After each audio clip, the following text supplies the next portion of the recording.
So when you're, the Universal Persuasion Formula, we call it CPI, which if you in NLP, did they talk to you about critical path at all? Not yet. I'm just like in my fourth module. Okay. Who are you training with? Stephen G. Jones? No, it's actually it's through the internet. It's Okay. a online class. Is that one of the Udemy courses or something like that? Or, okay. Everybody and their brother's teaching and certifying in NLP. Yeah. Unfortunately, what they're mostly selling you is a certificate that doesn't mean anything because they're not actually giving you the skill set, which is a problem. Okay. I taught hypnotists and NLP practitioners for free for 10 years. Okay, just to get better at it myself.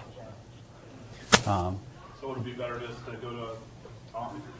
I would go to somebody. Whatever you learn as far as NLP goes, it won't hurt. Well, I shouldn't say that, but as long as you understand it theoretically, that's fine. I have a strong understanding. Okay. The problem is in application, all that shit breaks down because it's too much information.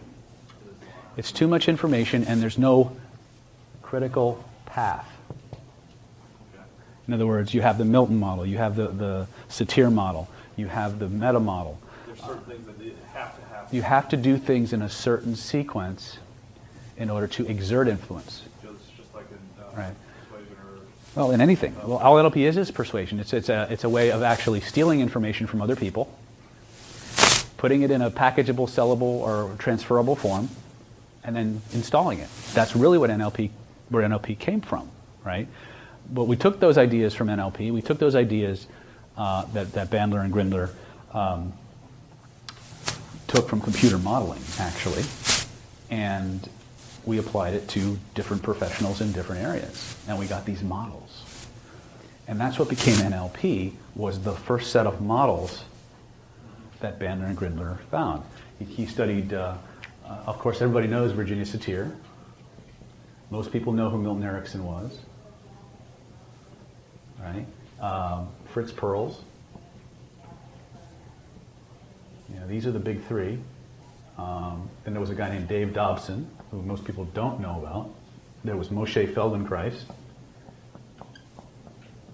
And they modeled a lot of the physical-based NLP stuff from Moshe Feldenkrais. And if you ever go to one of Richard's trainings, they actually have a whole Master Prac Applica module focused specifically on body stuff with NLP, which you don't see a lot, right? And then, so what you've got here is the complete inner and outer workings, more or less, of each of these therapists, right? So this isn't just a piece. This is a whole system. This is a whole system. This is a whole system. Tailored to each of them. Right? Now, each of them had an overlap. There were things where they overlapped, and there were things that they did differently, the things that set them apart, that allowed them to have the biggest amount of impact with their clients. When NLP was put together, they took everything, and they put it in one big bag. They came up with some presuppositions, things that you have to assume in order to make it work, and they say, here, have some, right? But they don't tell you where to begin. They don't tell you what to do next, right? They don't separate in a very clean way what are the different categories of it. The world according to David is a little bit different because I have a very low boredom threshold and a very even lower tolerance for bullshit, right? So when I started learning and working on CPI and it's called CPI, which originally stood for Conversational Persuasion and Influence, but it was also based on what I call the critical path. The critical path is I think it's an engineering or cybernetics term, that basically describes the least amount of steps necessary to accomplish a result. The omission of any one stops the whole process from happening. Right? Which in NLP is analogous to the concept of what they call elegance. The concept of elegance in NLP is the ability to get the change with the least amount of effort. Right? Which is where the problems start. Which, don't get me started on that, but because most neurolinguistic programmers confuse eloquence with elegance. They use big, long-ass words that the average person can't understand. They tend, in spite of their training, to make the client wrong. And they become a slave to the dictionary definitions of words rather than focusing on the client's usage of the word. Right? When we talk about CPI, you have state control, which goes back to answering your question. The first thing you ever want to do is control your state. Then you want to get rapport. Then you want to use your language or control your language. Then you want to manage the other person's state. Then you want to jump into any processes that they have that are native to them that you can elicit or through some other way extrapolate on. Then you want to target their criteria and values. You want to target the emotional reasons for why you want them to do what you want them to do. Okay? You can apply this anywhere. From a group dynamic like we're in now, all the way down to one-to-one interactions. Doesn't matter if it's the boardroom, the classroom, the bedroom, and all points in between. You're going into a persuasion situation, you don't know what to do. First thing, control your state. Second thing, get rapport. Third thing, control your language. Fourth thing, use the previous three to manage the subject's state. Then jump into their processes and target their emotional reasons for wanting to do what you want them to do. Ally with that and they'll do whatever you want out of default. That's pretty simple. That's 8 days of NLP training maybe. Right there, right? I had to figure this shit out myself because I was thrown into the deep end of the pool just like everybody else. Right? And I went off into the wilderness to figure this shit out. I got lucky. I had really great teachers who could show me and exemplify bits and pieces of this system that I could take out in the field and get my butt kicked, or it would work. Or sometimes both, but not necessarily in that order. But that's your system. And you're going to find out as we get into the law of attraction stuff today, it ain't that different when we're working law of attraction and vibrational influence as it is when we're working interpersonal influence.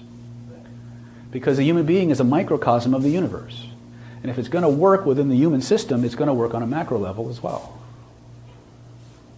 Right? It's really cool, actually. So that's kind of what I would talk about if you're going to use NLP. This is what you need to do in terms of exerting influence. But there's three in the world according to David. Now, you won't find this in any NLP book, but this is how I do it. In the world according to David, you can divide all this stuff into three categories. Okay? And if anybody's interested, we do have an NLP training and certification coming up in October, if anybody wants to do that. Normally, I don't let anybody into my NLP training until they've been through my hypnosis class. Because if you want to really be a kick-ass hypnotist, you got to be really good at hypnosis. Once you're good at hypnosis, you can do anything a neuro-linguistic programmer can do better. Okay? Yeah. But you want to piss off a neuro-linguistic programmer, tell them they're a hypnotist. They get really pissed. Okay? But if you want to think about it in terms of simplifying how to categorize your technique, right? Your technique, by the way, this is not the seminar, this is the pre-seminar, right? All of the stuff that you learn in NLP can be put into one of three areas that overlap. You think of ever here know what a Venn diagram is? Yeah. Okay. So you have skills of elicitation.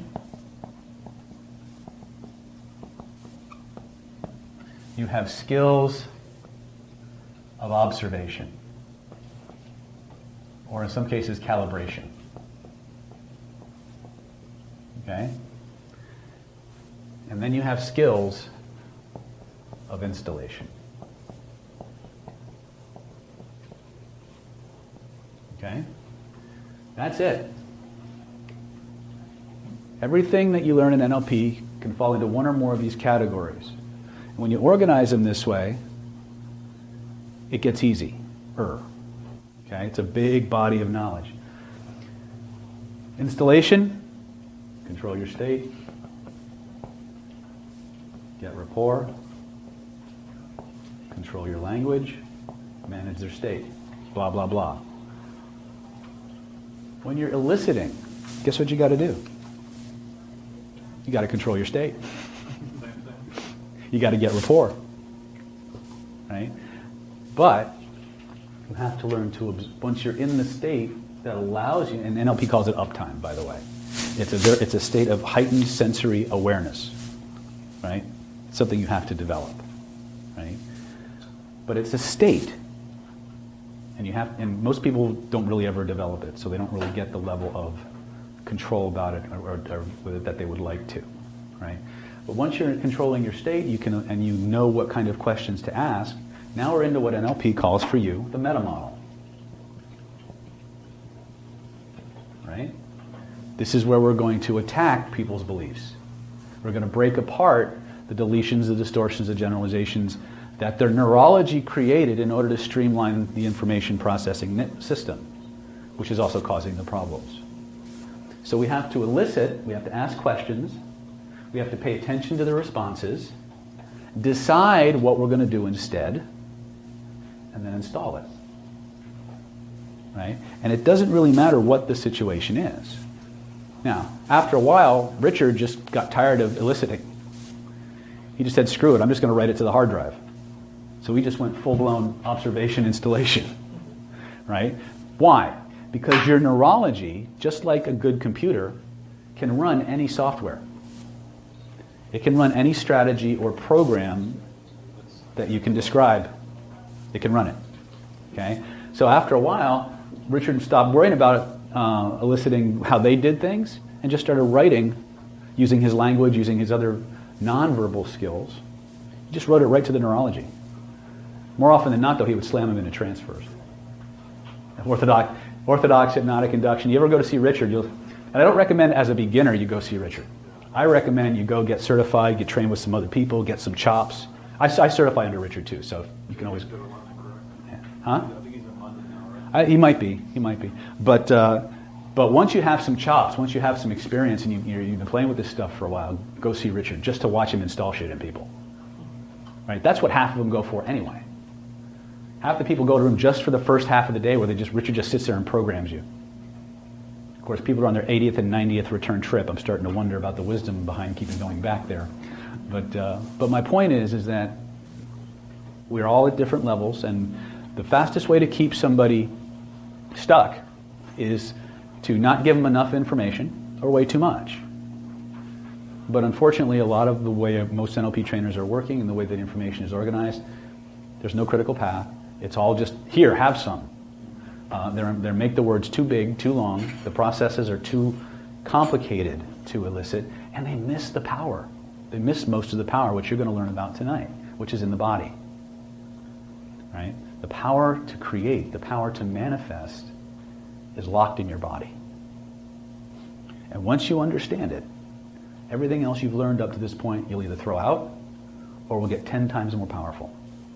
It's pretty much how it's going to work. That's a big claim.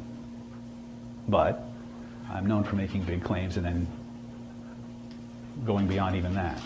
So hold on to your butts. We got about 5 minutes before it's 0 hour. Does this room have leprosy or something? Right? So what do you guys want to learn tonight? It's your night. Right? You all came out, braved the erratic traffic. Starting at the back of the room, if you could get one or two things that you could take home tonight that would make the whole trip worth 10 times the price of admission, what would it be? Gabby, you're just here for the beer, right? Okay. How about you, Carlos? It's Carlos, right? Huh? Attract money? I'm good with that. How about you? Huh? Yeah. What? Getting rid of blocks? Cool.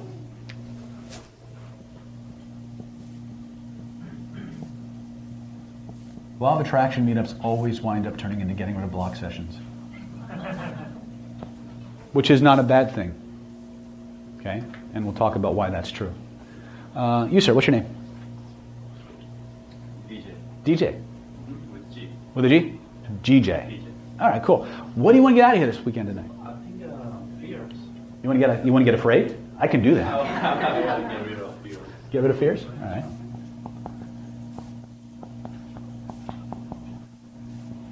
Is a fear a block? It's part of it, yeah. Part of it, yeah. How about you? What's your name? Aaron. Aaron, you look familiar. You've been here before. Darren. No, you haven't been? Oh. I was Aaron. Oh. Focus and get rid of distractions. Focus and get rid of distractions.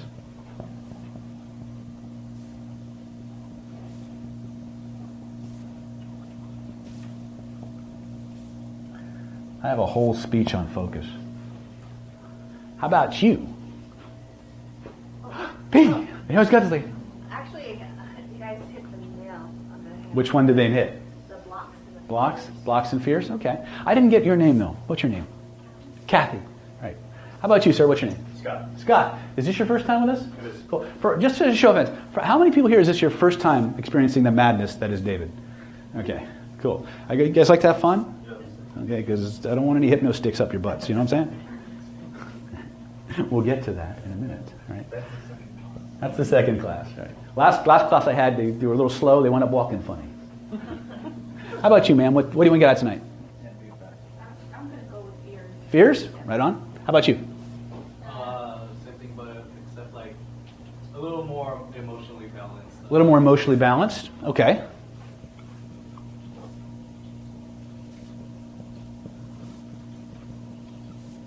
Cool. I like this already. How about you? Blocks! Any particular block you want to get rid of? All of them. Well, let's just go for the gusto. All right. Letting go. Letting go of what specifically? There's a metamodel question. Attachments. Oh. Can you share what you're attached to that you'd like to get rid of? Like bad relationships. Oh, okay. Very good point. Notice there's a theme? You ever notice there's a theme? Right? How about you, ma'am? Yes, you, the lovely blonde lady. Find peace and happiness. Peace and happiness. Ooh, that's dangerous. Peace and happiness. Right. Okay. Who? Yes. What's your name? Izzy. What do you want? How about finding and keeping motivation? Finding and keeping motivation. To do what specifically? Eat Haagen-Dazs and sit on the couch? What kind of motivation would you like to find and keep? Yeah, I guess more energy, and then to exercise, and then to set goals. Set goals and keep them. Okay. Keep them. Motivation. Another dangerous word. Okay. John! Oh, he's just here for the candy. By the way, speaking of which, there's a ton of Kit Kats over there. Eat as much as humanly possible because I also do weight loss. It is a manifestation workshop, right? Lots of coffee, drink as much as you can. You're going to need it. Not because we're boring, but because I am going to jack up your brains so much tonight, it's going to be dribbling out your ears in a fun, playful way, right? But the idea tonight is to have an experience. The idea tonight is to teach you. Normally, I didn't know how many people I would have, so on sometimes when I do an energy healing meetup or one that's focusing on law of attraction, there's a process I teach called image cycling. And when I teach the image, how many people have done my image cycling class, just for grins and giggles? Just one? Did you do it? Yeah, you did it. This is where we actually, you did it, right? This is where we actually teach you the image cycling process, which to me is the single most powerful manifestation tool I've ever come across, period. And we do it while we're holding, we have two containers of water. One is our control and one is our test, right? So we give them to them, we hide them under the seat, and we have people create their little image cycling lists, which if you notice, there's this cool little red notebook on there. That's yours to keep, to take home, right? You can also use it to take notes, ironically. And it has my name and address on it. Who'd have thunk it? What a great idea. Anyway, but if we do get to image cycling tonight, which I don't guarantee that we will, okay, you can use that sheet to be in that notebook to help create your image cycling list. I mean, we have had many, not just one, but many people who learn image cycling one night, a week later, they're driving up to my clinic in their brand new car that they cycled for the previous week. Image cycling is a process of creating an intention compared with an emotion, going through a process of organizing it, and then spinning it and cycling it through your mind faster and faster and faster until it reaches a point it disappears from conscious thought and it becomes a purely kinesthetic subconscious process. When it does, your brain starts to approach what we call a gamma state. I don't know if it actually hits a gamma state, but it starts to move towards that level. And as your brain waves cycle that fast, it starts to interact with the non-local universe a little bit differently. People who have been studied in terms of psychokinesis and things like that, when people have actually measured their brain waves, they gamma spike. They go into extreme spikes of hyper-accelerated movement or frequency, and then they come back down to a beta. I do the binaural beat, Mm-hmm. the brainwave treatment, and it gets you right there. Mm-hmm. Yeah. So the idea here is we need to cycle through an intention. Right? The brainwave entrainment state isn't enough. I do the visual with it. Yeah, that's fine. And if it works for you, great. As long as it's working, that's all I care about. And that's another thing. I'm going to say things that are going to be you've heard before. I've heard other teachers say it. I'm going to say things you've never heard before. I'm going to say things that contradict things you've heard before. All I can tell you is you don't have to believe anything I tell you for it to work. You just have to follow the instructions. That being said, if anything I say either provokes you, which is part of my intention, or it just doesn't resonate with you, don't use it. I'm not going to be offended. My job is to show you things that work. If it doesn't resonate with how you view your world or how you want to move through the world, don't use it, right? If colorful metaphors, swearing, profanity, provocative language, or the word boobies offends you, now would probably be a good time to leave, right? Because I do promise you I will be politically incorrect and I will do things that will spike different levels of your neurology, some of which you may not like. There's a purpose. Okay? There's always a reason for everything I do. Sometimes. Yeah, sometimes. Okay? So that being said, we're 5 minutes past our due date. Did anybody have anything that isn't already on the board that they would like for me to cover tonight? It's okay. Raise your hands if there's something. Yes, sir. That negative little voice. Negative little voice. Ooh, okay. But also powerful. Yes. In fact, those voices are actually a key component in one of the processes I use clinically. It's called the identity by design process. The identity by design process is a 7-stage process whereby we systematically reprogram your identity. You have two sets of identities at war within you. There's the one you want and the one you were programmed to have. Right? And there are key building blocks to that. And once you target those building blocks, you can start to customize your identity. You can start to take identities on and take them off, like we buy new clothes and take them off and put them on and so forth like that. One of the major components of that are the internal dialogues, the voices in our head. So if we have time, we'll show you some ways that we can start to play with those things. Right? If this is I'll make you this commitment. If this is the scope of everything we could cover tonight, we have time for about this. Okay? So with your permission, I will take you as far as I can in the time that we have, and I'll show you where to go for more if you want more. Is that okay? Is that fair? Yes. Also just like a clear path of manifesting stuff. Clear path of manifesting stuff. Okay. Because like I have a whole journal, it's like I want this and this and then Okay. and I'm like, oh, by the way. See, when she says a clear path, I don't know what that means. Well, I mean, when it is you want something, I notice, at least for me, I end up going, oh, and then while we're there, can we also get that, and then it kind of loses the whole where. You get diffused. Yeah. Okay. All right. That goes back to focus, though, doesn't it? Okay. And again, oh, hello, they're sneaking in now. Come on up. It's all right. I knew there was a reason I was not starting yet. Have a seat. You can have the little red pads. It's all right. I'll bring them in now. Do we have more people coming in? All right, a couple more things. A couple of housekeeping rules. A, this means I know the answer. This means I don't. This means, oh shit, I hope he doesn't call on me next. All right? This means yes. This means no. There will be a test. This is a fun group, I can tell. Good. Because the more fun you have, the more powerfully you manifest. That is a fact. That is a principle. Tattoo it on your forehead. Okay? Playful equals power. You want to shut down your manifestation abilities or take it in the wrong direction really quick, get fucking serious. Bad idea. It shuts down your resources, it lowers your vibration, and it will attract exactly what you don't want. Okay? That's how it works. The more playful you... Oh, it's that state control thing again we were talking about, isn't it? Right? We're going to talk about how to simplify this whole law of attraction stuff. And since we're on the topic of law of attraction, what the hell is that?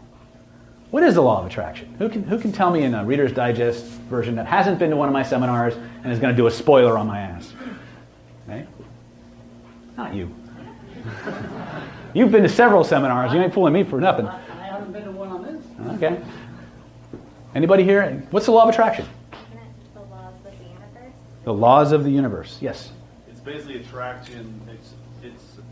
It's a mirror effect. It's attracting equally in your exterior life what's actually vibrating on the inside. So if you're happy, You can tell he's a neurolinguistic programmer. I went into trance just listening to his explanation.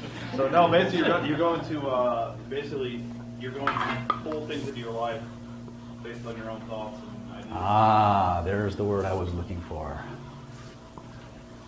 He's right. Almost.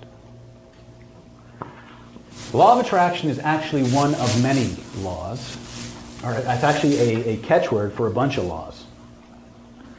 The origination that we call manifesting the law of attraction had another word hundreds of years ago. They called it magic.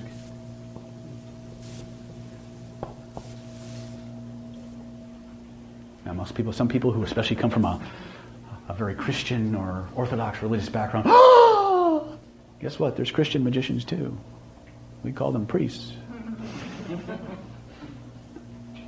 Rabbis, right? Here's the thing we need to understand. That most thousands and thousands of years ago, anywhere from between 3,600 to 10,000, it depends. There was a very historical figure by the name of Hermes Trismegistus. I'm sorry. Now, how many people here have ever seen a movie called The Secret? Show of hands. Okay, very cool. So, and if you haven't seen it, go see it. It's worth watching, just for the first 10 minutes. Why? In the opening scene, as you see the credits rolling by or whatever, you see this guy. He's breaking into some tomb or some library somewhere, and he's doing this rubbing on a piece of stone, right? And he's taking that rubbing, he's rolling it up, he's putting it in a scroll case, and he's beating feet out of there, right? You ever wonder what the hell he's actually rubbing on? The secret, right? No.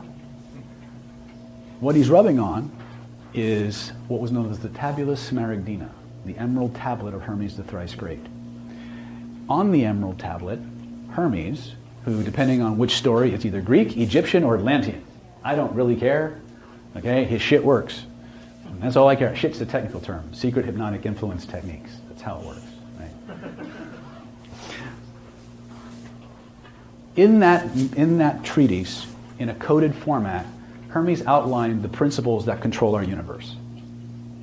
It was coded in such a way that people who were initiates into the system could take those code words and apply the principles. But it was coded for a reason. Not everybody was meant to have it. Bad idea. Never tell a human being they can't have something. Right? The secret is not one law. It's many. If you understand the laws, if you understand the principles, the entire universe will open itself up to you. The entire universe will teach you how it works. One of those principles you're already familiar with. As above, so below. You've heard this many times. If you come from a more Eastern tradition, you may have heard the microcosm is in the macrocosm. Right? If you come from a more scientific background, you may be familiar with the concept of fractals. You guys know what a fractal is? Okay. So I've gotten everybody now. I've got the New Age white lighters, the metaphysical people, right, and the scientists. It's all the same shit. Shit being a technical term, right? Secret, human influence techniques. Now, there's another law that's less understood. In fact, it's not understood at all, really, really well. It's called the law of analogy. And I just gave you an example of the law of analogy. Okay? As above, so below. The microcosm and the macrocosm. Fractals. They're all the same. They all mean the same thing. It's just different time periods, different terminology, different tech levels. But it's the same patterns, the same process, it's the same idea. The law of analogy tells us that universal patterns repeat at different levels of human experience. If you stop trying to do things logically and you start observing, you will see patterns beginning to emerge. Some of our most powerful disciplines are based on pattern recognition. Everything from lie detection to Oriental medicine is based on, code breaking is based on pattern recognition. One of the most technical fields we have. NLP is all about pattern recognition. It's about how to ask questions and observe what happens. Not to look for a specific thing to prove or disprove a theory. You understand the distinction? When you start looking for something, you start missing things. Okay? I have a lot of respect for science, but it's not the only way to understand our universe. And I recommend you explore those other ways. How does that relate to the law of attraction? And feeling and playful and all this stuff? Okay, we already talked about the microcosms and the macrocosm, right? Talked about that? Okay. I'm going to cut through the BS right now. This gentleman gave me a very good explanation, a very Reader's Digest version of what the law of attraction is. The law of attraction, as we understand it, says that you will attract into your life the experiences and events and people who are in harmony, the vibration of your dominant thoughts. And that's the next fly in the ointment. It's true enough to be true. The problem is, nobody told you what your dominant thoughts really are. See, we all think our dominant thoughts are the ones we're aware of, the ones we're conscious of. It's, that little voice in our head, the one that just said what voice? Right? We think those are our dominant thoughts. They aren't. They aren't. The dominant thoughts that you have are the beliefs, memories, lessons, also known as perceptual filters,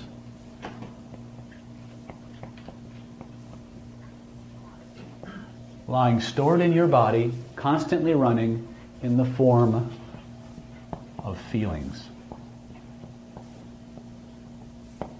The feelings in your body are a direct connection and are the direct linking mechanism to your dominant thoughts.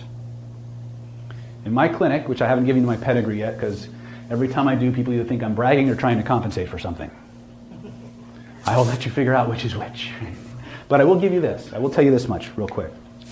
First of all, I am a master practitioner and trainer in neuro-linguistic programming. I'm also a master hypnotist. I've been training hypnotists now for almost 20 years.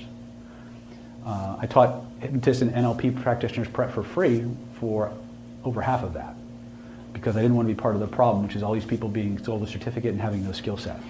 I wanted to make sure that my people could actually do the work that needed to be done. I've been a Reiki master since before Reiki was cool, back in the early 90s, right?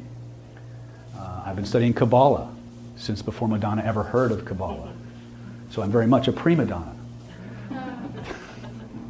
I knew we had a good audience tonight, right? I'm certified pranic healer, certified pranic psychotherapist. I'm a certified DNA theta healer. I'm certified in the Bankston Energy Healing System, which has the most documented cases of curing cancer clinically, Bankston Energy Healing. It's got the most documented cases of clinically controlled curing mice and rats of cancer, animal studies. There's no suggestion. There's no placebo. They either die or they get cured.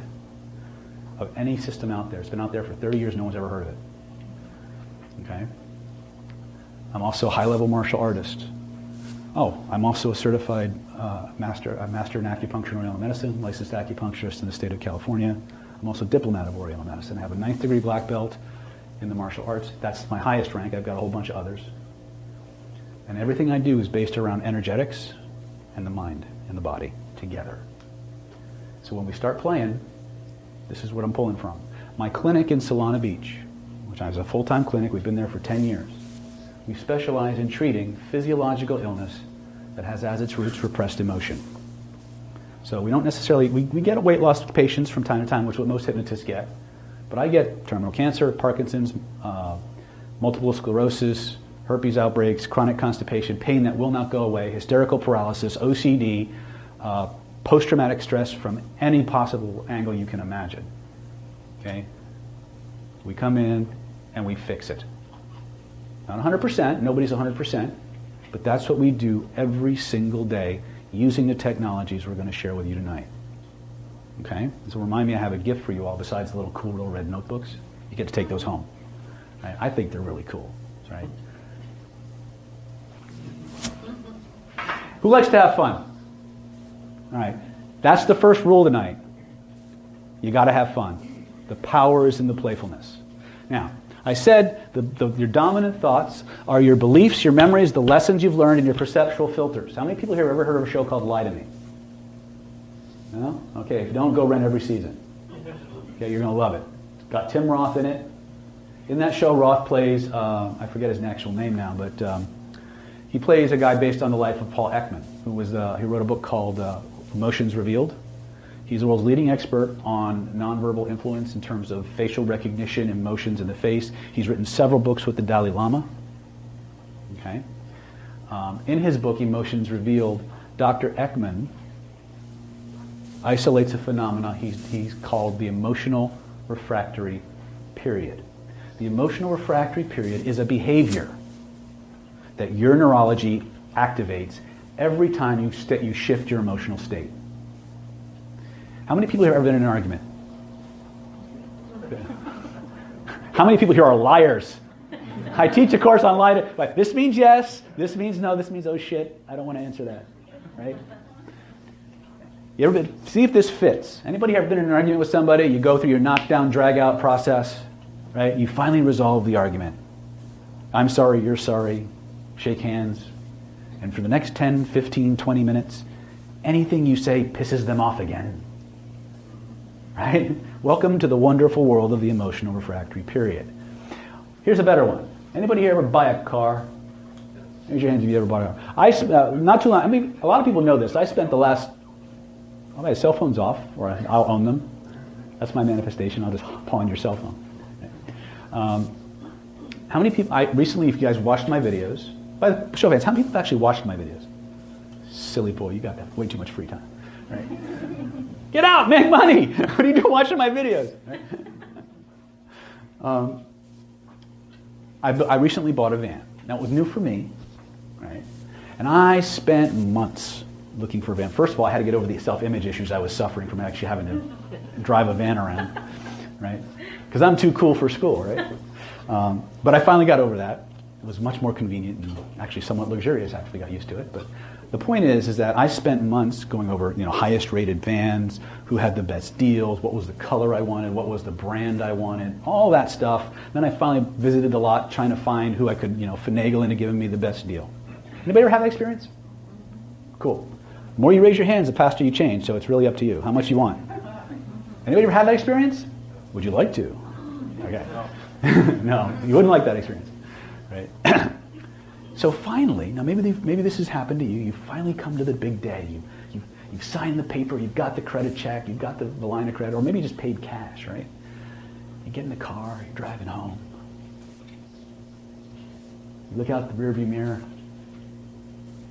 You look out the side mirror, the other side mirror, and every motherfucker on the planet bought the same car on the same day. What's up with that? Welcome to the wonderful world of the emotional refractory period. The emotional refractory period is a perceptual filter. It's a meta program for left. To use NLP speak, but not really, at least not one that NLP has identified. It's a program that happens every time your neurology shifts in emotion. It reprioritizes what information it sorts for first. So in the case of somebody who's just finished an argument, you're already pissed off. Maybe, right? And you're still in that state. That emotional refractory period is starting to look for things, because every emotional state that you have is like a little life form that wants to persist and stay in the body as long as it can. And so what it will do, without your permission, without your consent, in spite of what you consciously want to do, it will tweak what you pay attention to first. It will zone in on the things in the environment that reactivate, prolong, or re-trigger the state you're already in. And it will fire it off again. That's what it does. as above, so below. Right? You will attract into your life the things that are in harmony with what? Your dominant thoughts. Your dominant thoughts are? That's science. You can go to Paul's book, you can read it. That's science. Your reality is based on your the perceptual filters that you have in place.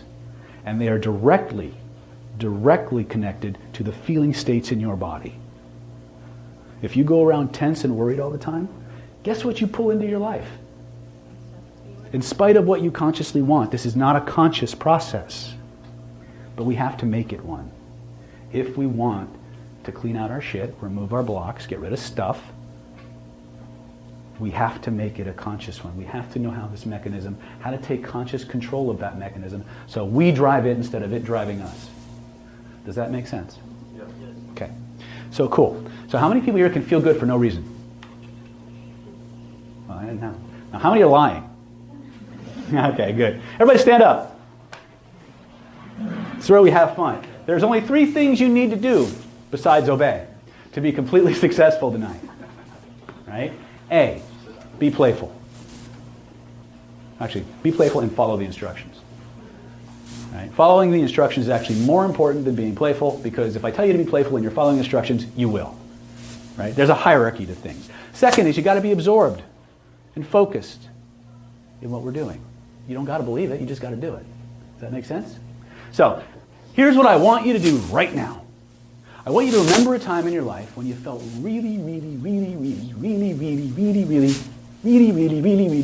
good. Not that one, the other one. I don't care. You're not going to tell me what it is. So I don't care if it's a physical pleasure, an emotional pleasure, some combination thereof. I don't care what you were doing, who you were with, as long as it was legal. But anyway. No, I don't care that either. I'm not going to know. I'm not the thought police, right? And what I want you to do is I want you to step back into that moment. I want you to see what you saw, hear what you heard, feel what you felt. Most importantly, guys and gals, what I want you to do more than anything else is I want you to stand the way you were standing in that moment when it was at its peak. If you were standing, right? There may be some people that weren't quite standing in that particular, but pretend, right? Right? That's my body humor for tonight. Breathe the way you were breathing. Let those feelings come flooding back. Allow your eyes to close. Notice where in your body you feel it. And when you feel it, point to where you feel it. That's right. And I want you to imagine, just for grins and giggles, that floating somewhere in the space around you is a beautiful picture that represents that feeling. With your other hand, reach out and touch it for me. Excellent. Now take both of your hands. Trace the edges of it with both of your hands so you know exactly how big that picture is. And then grab it with both of your hands. And without slugging the person next to you, make it as big as a drive-in movie theater screen and notice what happens to the feeling in your body. What'd you notice? It got stronger? Yeah. Holy shit, bring it back to its original size. Now, without changing the size of it, I can always tell who's going to change because I actually do say do stuff, and you actually do. The other people just kind of sit there, right? To the degree that you follow these instructions, you will get change.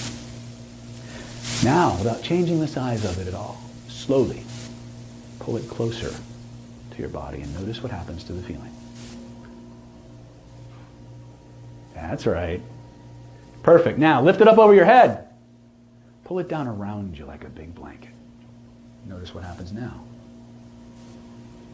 Oh yeah, that's what I'm talking about. Bow, bow, bow, bow, bow, bow, bow. Sorry, I got a little 70s there.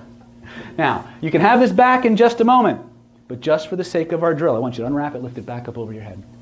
Now, everybody here knows what a frisbee is, right? Yeah. All right, I want you to imagine this thing is now frisbee shaped. I want you to grab it with one of your hands, throw it all the way behind you, back behind the horizon. Whoosh!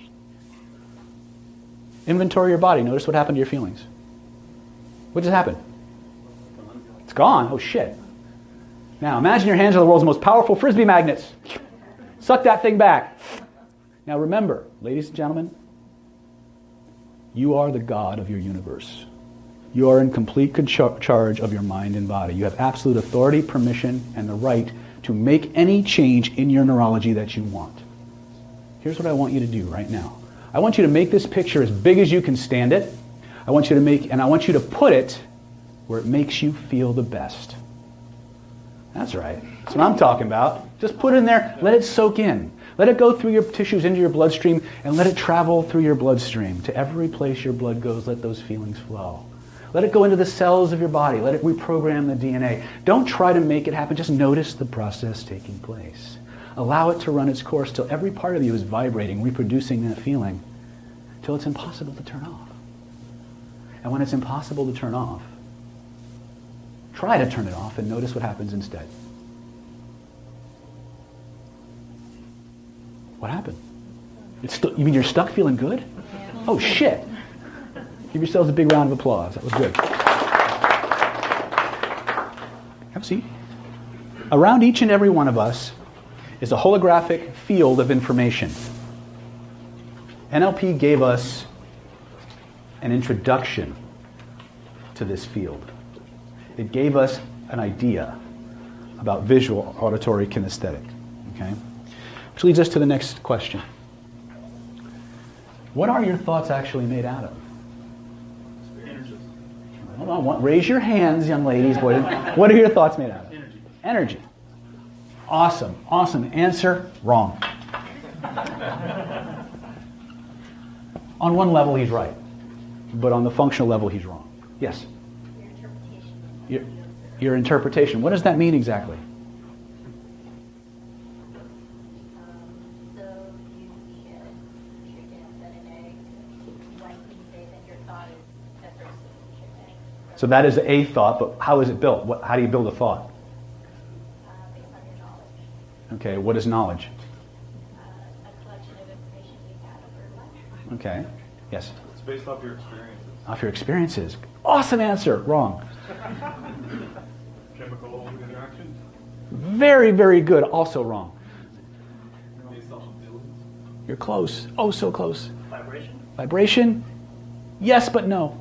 Wasn't it from like 0 to 7 is when you're subconscious? That's when you're recording. You're all right and you're all wrong. Okay? And here's why I'm saying that. I'm not trying to be an asshole, although it's fun. Functionally. See, if thoughts are energy, there's not a fucking thing you can do about it. It's either, you have no idea, it's a packet of energy. I got a photon here, I got an electron here. What's that going to do for me? Right? There's nothing you can do about that, in spite of what you might think. Information, knowledge, communicated through data, right? How? Okay, well that's what teaches us where we're going. Here's what your thoughts are actually made out of on a functional level. And this is what makes the whole system go. Visual, auditory, kinesthetic, olfactory, and gustatory. Every thought that you have, whether you're thinking it to yourself or condensing it down and communicating it to another person, is transmitted in visual, auditory, kinesthetic, olfactory, and gustatory components. Period. Yes, your thoughts are made out of energy. Yes, there's a bioelectrochemical process going on. Yes, they're vibrational. So what? Because when we have a thought, we don't see energy.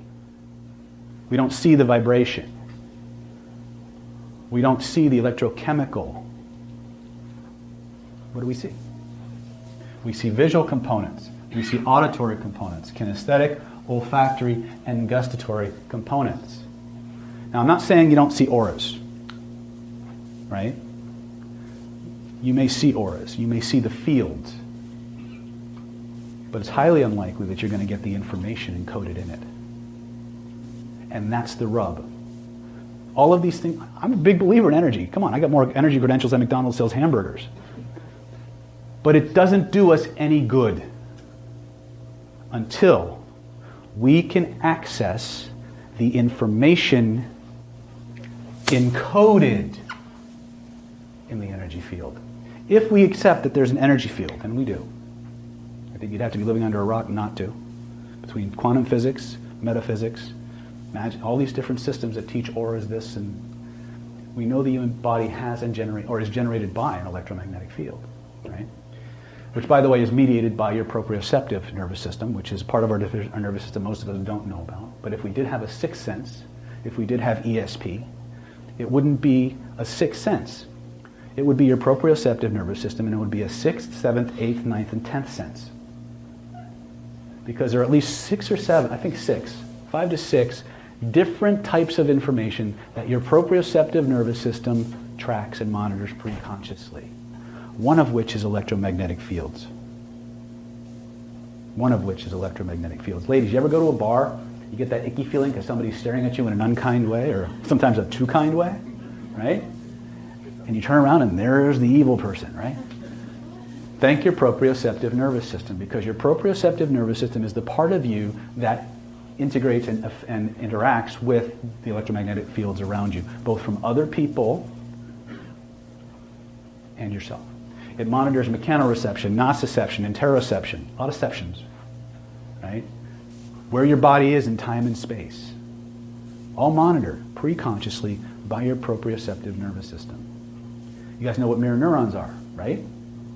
Who does not know what a mirror neuron is? Raise your hands. There's a book you might want to pick up called Mirroring People by, it's his last name, I can never pronounce his first name. I think it's Giovanni, but I'm not sure. I know the last name is Jacoboni, which is another hard name for me to pronounce. But it was an Italian study, and they're the ones who actually discovered mirror neurons way back in the day. Your mirror neurons are a physiological organ that actually take information through your proprioception and your 5 senses and plays the information coming in as if you're actually doing it. In NLP, we talk about this concept of matching and mirroring, right? Which is the secret to, by the way, rapport is the secret to the universe, and the secret to rapport is pacing and leading or matching and mirroring. Okay, I guess giving you the whole ball of wax right there, right?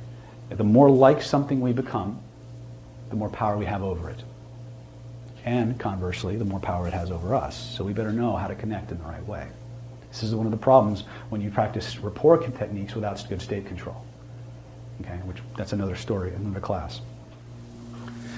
Your visual, auditory, kinesthetic, and olfactory cortexes don't just modulate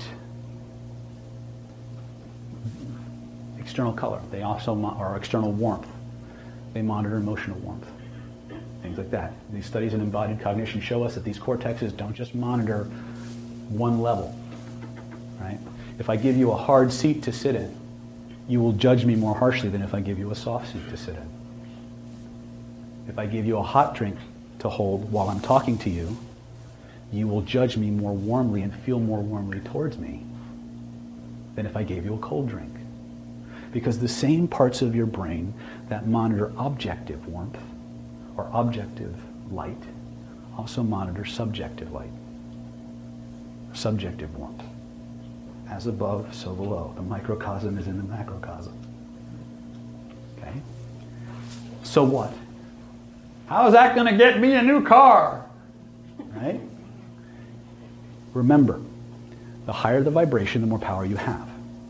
Which is the higher vibration, anger or joy? Which is a better state to be in, poor or wealthy? Okay. Now, all your beliefs and things about wealth aside, we all consider wealthy to be a higher state, or you wouldn't be here. Being able to get stuff is why we're here. To reveal or manifest stuff is why we're here. Well, these things, quantum physics tells us they're already here. That's what all the science is saying. Why aren't we seeing it? Perceptual filters. Your body is a nested field of vibration after vibration after vibration, and depending on what vibrations you spend the most time in, that will govern what you can see and what you can reveal. Change the vibration, change the perception, change what reveals itself. It's simple, literally simple. It's not always easy though. See, there's a difference between simple and easy. But the information in your aura or your meridians, right? If we accept that there's energy and that it controls our mind and our body somehow, then there must be some interface. There must be a language encoded within that energy that the neurology understands. You get it? How many people are old enough to remember audio cassettes? I'm real fucking old, right? I remember 8 tracks, right? So if you look at an audio cassette or an 8-track or even a CD, you could look at it, but I like the electromagnetic stuff, right? What you have is a big plastic container with a metal tape inside of it that has on it little metal pieces that have electromagnetic dots on it. Well, can I look at that magnetic tape and hear my favorite song? Can I hold it to my ear? Can I rub my fingers along it and hear my favorites? Why not? I don't have a device to play the device. This is what I mean when I say this is the language of your dominant thoughts. It doesn't matter what the energy is if you can't interpret it. It has to be encoded in something that both sides can channel through. That are the cortexes of your brain and the visual, auditory, kinesthetic, and olfactory systems in your body. When you talk about a thought, when you transfer information, you do it in visual, auditory, and kinesthetic terms. When you relate to yourself, do you see little ones and zeros in your head? Do you see? You might, yeah. We need to get some meds for you, right? Right? My point is, you see images, you have feelings, you hear sounds, right? You don't necessarily see a sine wave. A sine wave is, by the way, is just an interpretation of the energy. You guys get that? We don't need the interpretation of the energy. We need the information. We need to access the information encoded in it. I showed you how to do that 5 minutes ago. Yep. Point to where you feel it, reach out and touch the picture. The human being is a holographic information processing system. It radiates an electromagnetic field that is measurable with instruments 8 feet in diameter from your body. Everyone in this room is already touching everybody else in that non-weird way. Right? If we have time, I'll come back from the break. I'll show you a video that demonstrates this on a physical plane. All right? But one of the things that happens in a group like this is after a while, all of your heartbeats start to synchronize. All of your breathing patterns will start to synchronize. Eventually, your thought processes will start to synchronize. And you'll start answering each other's sentences. It can't not happen because it's the law of physics. Entrainment, right? I can take a table with 40 separate metronomes all moving at the same time, or at different speeds. I can set them all moving, and within a short period of time, they'll all be doing this. All rhythmic sources seek entrainment with other rhythmic sources. Observer when it changes. The observer at this point isn't relevant, okay? Because the act of observing is going to change it. But in the physical world, we can observe physical phenomena, but we can extrapolate that. If we apply the law of analogy, then it must also be true of an organic rhythmic source, which is your heart, which is being mediated and processed through your proprioceptive nervous system, through your mirror neurons, and through the nerve endings in your body. Okay? We all have the capacity to influence and be influenced by the people right next to us, and it's happening all the time. What do we do with that, though? Well, first of all, become aware of it, because until you become aware of it, there's not a damn thing you can do about it. First rule of influence: anything outside of your awareness is outside of your control. Period. Addendum to the first rule of influence: just because you're not aware of it doesn't mean it isn't affecting you. Okay? Part of my job with these free made-ups and things like that is to expose you in a non-illegal way to another way of moving through the world, of perceiving reality, so you can create your reality. To give you an idea of what else is out there, to see the matrix, as we like to call it. If you are not willing to take charge of your mind, if you're not willing to become progressively more self-aware, there are many well-paid, highly funded, highly trained agencies willing to do it for you. Okay? Visual, auditory, kinesthetic, olfactory, gustatory, the king of the 5 is your feeling. Okay? Your dominant thoughts are stored in your body as a feeling. They have pieces. They are holographic in nature. They are fractal in nature, which means that it's like, anybody here know what a cloud server is? You know how a cloud server works? You take a little movie or something like that, you load it up to the cloud, and all of a sudden it goes, and it's disseminated to all these different little servers everywhere. And then when you call for that information, it reaches out to all those servers and it reconstructs. Am I right with that? It reconstructs what you set up there to begin with. Your body had it first. Yes, Maya? You have a question or you just raising your hand? Your body had it first. You want to change something in your body? The node where it all comes together is where you feel it. The node where it all comes together is the location in your body where you feel it. Who has something they'd like to get rid of? No. No. You don't want to come up? Hi. You want to come up? Okay, come on. Is it okay to be on camera? Come on up. Okay. It's Izzy, right? I'm David. Welcome. Thank you for playing. What is it you got? Extra weight. That's going to take a while. I can do the process here, but we might not see it happen right away. All right. You got something a little easier? To get rid of. Well, a little faster. Let's put it that way. Can you give me some examples? Pain, ache, tightness, tension, anger, fear, rage. No, you don't got it. Just the weight. Just the way. All right. So here's what. Since you came up, let's do this. So, how much weight would you like to lose? At this point, 15 pounds. 15 pounds. Okay. So, is there any reason why you might want to hold on to that weight? First impression. I think it's protection. Okay, close your eyes for me. I'm not going to ask you necessarily, unless I have to, what that thing is that you need protection from. But I want you to point to where you feel that feeling in your body.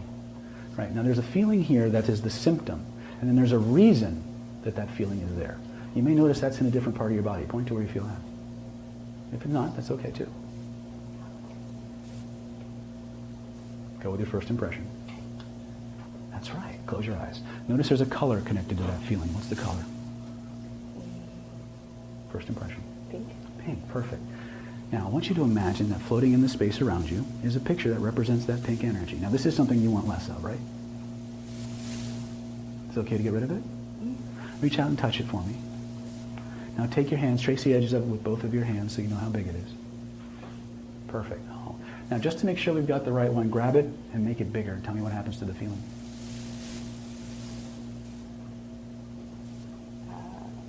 Stronger or weaker? Stronger. Perfect. Okay, put it back to where it was. Are you sure it's okay to get rid of it? I want you to put a big black frame around it.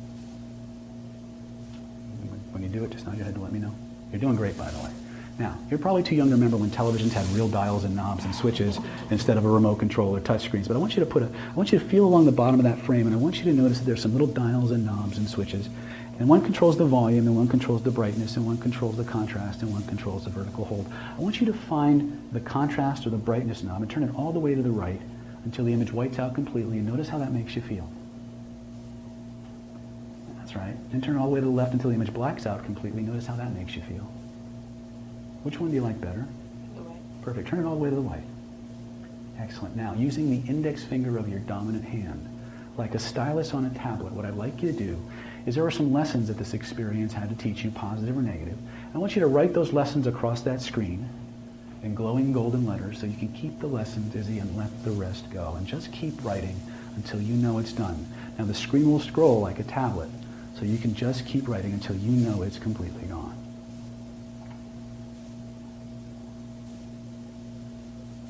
You just keep going. You're right. You may notice feelings and emotions come up as you do this. That's just the neurological reset. Just let it happen. That's a process of the neurology changing.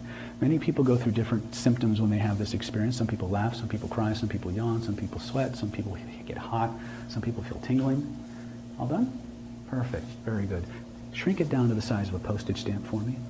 Okay. Float it up over the top of your head, all the way back behind the horizon. And you know the sound a nail gun makes? Feel it nailed back there for all eternity until it's impossible to bring back. And when it's back there for all eternity, impossible to bring back, try to bring it back and notice what happens instead.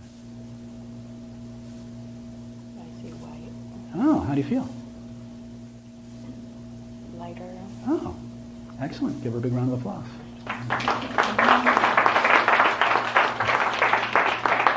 All right.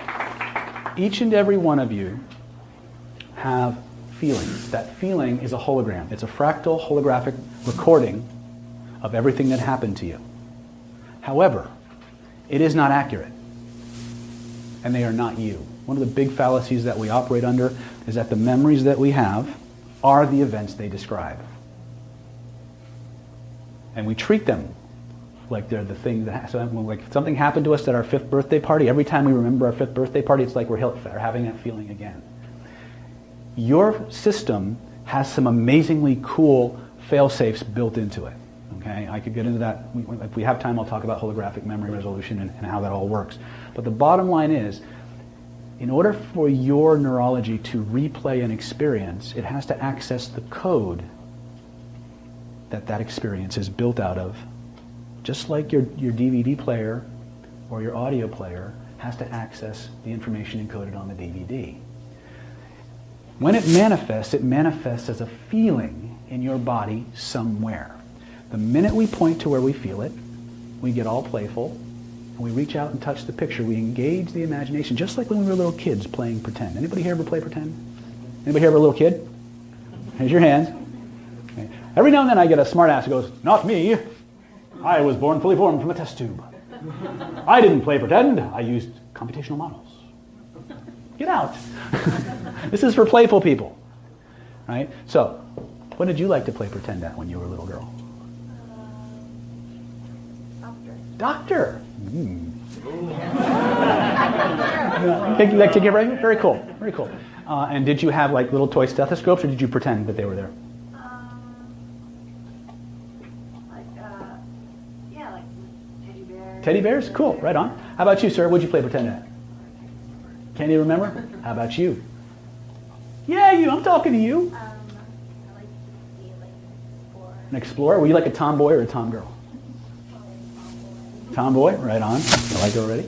And when you were a tomboy, would you explore like Indiana Jones or somebody else who's cool? She got that look on her face. She smells something bad. I said Indiana Jones. I think it was probably like Penny from Inspector Gadget. Oh, very good. All right, cool. How about you guys over here? What'd you play pretend at? You can't remember? How about you? Pretend like family. Family? Yeah, the mom and dad. Oh, right on. So did you have like, obviously if you were mom and dad, did you have like little pretend boys and girls? The Ken and the Barbie, did they talk to each other? Of course, right? We have meds for you. It's How many play soldier? How many soldiers we got in the room? How many cowboys? How many superheroes? I'm a superhero geek, by the way. By the way, I'm also a big Supernatural fan. So if you hear me say the words like meat suit, you'll know where it comes from, right? My point is, whether you, let's say you're playing, maybe you're a girly girl and you're playing, Queen of England or Fairy Princess or whatever, or maybe you're a tomboy and you're Penny the Explorer, or maybe you're a tom girl. I don't know what that would mean, but my point is, you're out in the backyard doing whatever you do, playing whatever games you play, right? Now, I'm going to use soldier as my example. You pick up a stick in the backyard and you're playing soldier. Now, every one of you knows that when you pick up that stick in the backyard, it's just a frickin' stick for the first 5 minutes. 6.5 minutes later, you're really Rambo, it's really an M60, and you're really killing. Right? True, not true? Right? You're playing your stuffed animals. You know they're stuffed animals, and all of a sudden they got an ouchie, and you got to stop the bleeding. Right? Your Ken dolls are having an existential crisis. Right? They're self-identifying as Scooter or something. Right? Or Skipper, that's her name. Right? My point is, were you asleep? Were you absorbed in what you were doing? Were you focused on what you were doing? Were you having a ball? You bet your ass. Ladies and gentlemen, if you can do that tonight, you can manifest anything you want. Because that's all you got to do. It's not difficult. It said it in the Bible. Be as little children. It's a code. The secret to accessing the level of your neurology that interfaces with the non-local universe is your playful state, your body, and your imagination. You must use all three if you want to be effective. Okay, I'm not saying you can't sit there and do affirmations in your head over and over and maybe someday get something, but I don't want to wait 30 years. Yes? So how do you play I Have Millions of Dollars? Oh, we're getting started. We're getting started, right? See, none of that really matters until we understand how the system works. She already put in her 2-week notice. Kill the bankers, right? Okay, so let me just sum up the whole feeling conundrum and the whole visual, auditory, kinesthetic thing real quick so we can move on to other stuff. Everything that you experience is a recording. Okay? Everything you're in, even though we don't live in real time, even this moment is not real. It's an illusion. It's a carefully crafted illusion based on our nervous system's interpretation of the electromagnetic information all around us. It's a very well done hologram. That's all it is. Here's the thing we need to understand about your conscious mind. It's the least informed and the last to know anything. The part of you that rationalizes, analyzes, judges, makes those rationalizations and analysis is based on data. Data that comes to it from the unconscious mind. Which means before the time you become aware of anything, you've already done it. It's the most massaged, changed, deleted, distorted information there is. Your kinesthetics are how we find where we need to go. Now, where was I going with this? Playful, absorbed, focused. What was I saying right before I started talking about that shit? How to feel your millions of Yeah, feel. The feeling state in your body. We talked about vibration, right? Law of attraction says what?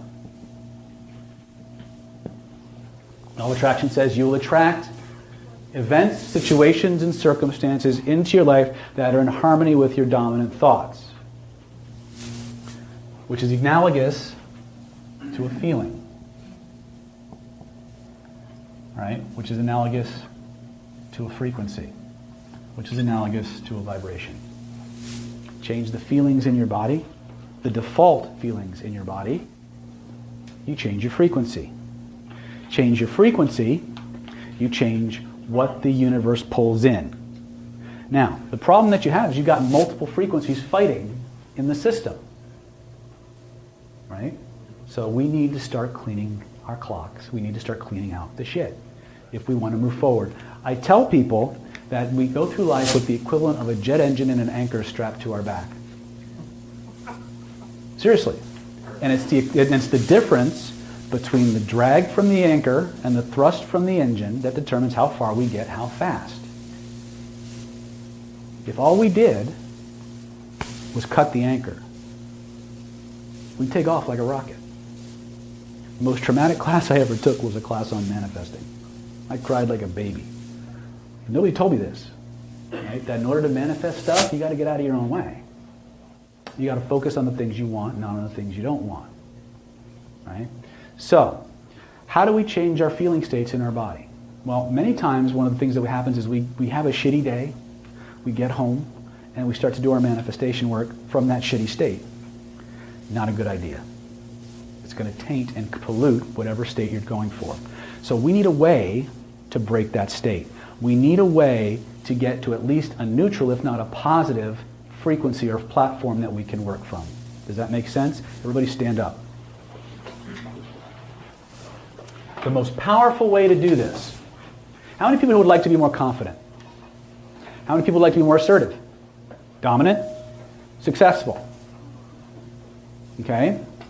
If you haven't read this, or if you haven't seen this video yet, there's a video I want you to go watch. It's called Power Poses by Amy Cuddy. Okay? Power pose. Amy is a researcher. She's did a lot of study on the. There we go. That's what I'm talking about. Now in our CPI classes, we actually go a lot further than what Amy's discovered and verified scientifically. We have a whole module on influence through state control and posture and physiology. It's really cool. But this is good enough. And this is why it's important. If you're having a shitty day, the first thing you need to do is change your physiology, because there's two ways that we control our feeling states in our body, either through our willpower or through our physiology. The problem is that our culture teaches us that we can do everything through our willpower. It's a lie. Unless you're special forces trained, an elite athlete, or someone who engaged in very rigorous, high-stress occupations, the moment you stressed out, the moment you're low on blood sugar, the moment you start to lose sleep, your butt puckers up and your brains drop out. Okay? Your conscious mind, the weakest part of you, it's not that it's not important, it's the weakest part of you. Any sufficient level of emotional arousal, feeling states in the body, will cause your critical factor to check out. You will go into a profound trance state.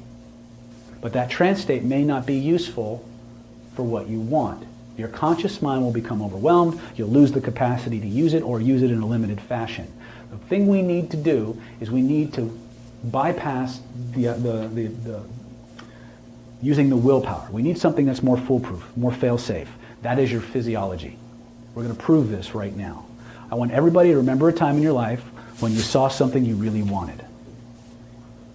Right? You made a plan. You decided you were going to get it no matter what.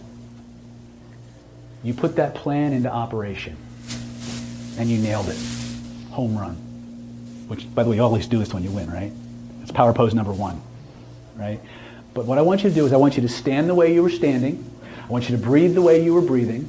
I want you to let those feelings come back. When you know you've got it, just smile so I can see. Very good. Now here's what I want you to do.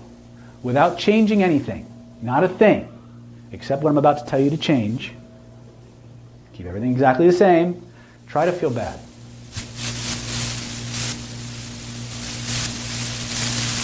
Notice you can't do it. Yeah, that's right. Now, see that gentleman standing by my camera? I want you all to turn around and look at him, because I don't want you to look at me when you start to feel bad. turn. No, it's all right. You guys can all look up here. It's all right.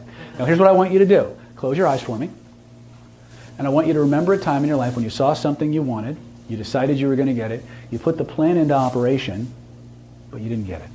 You missed it. And you realized, I want you to remember that moment when you realized it wasn't going to manifest for you. I want you to let those feelings come back. I want you to stand the way you were standing, breathe the way you were breathing. Oh, I can feel the energy dropping in the room already. It's icky. But this will help us. Now, here's what I want you to do. Without changing anything, try to feel good. Yeah, some of you are shifting postures. I can see that. All right. All right. Now, hold on to the negative thought. Hold on to it as best you can. Shift your body back to the positive physiology and notice what happens.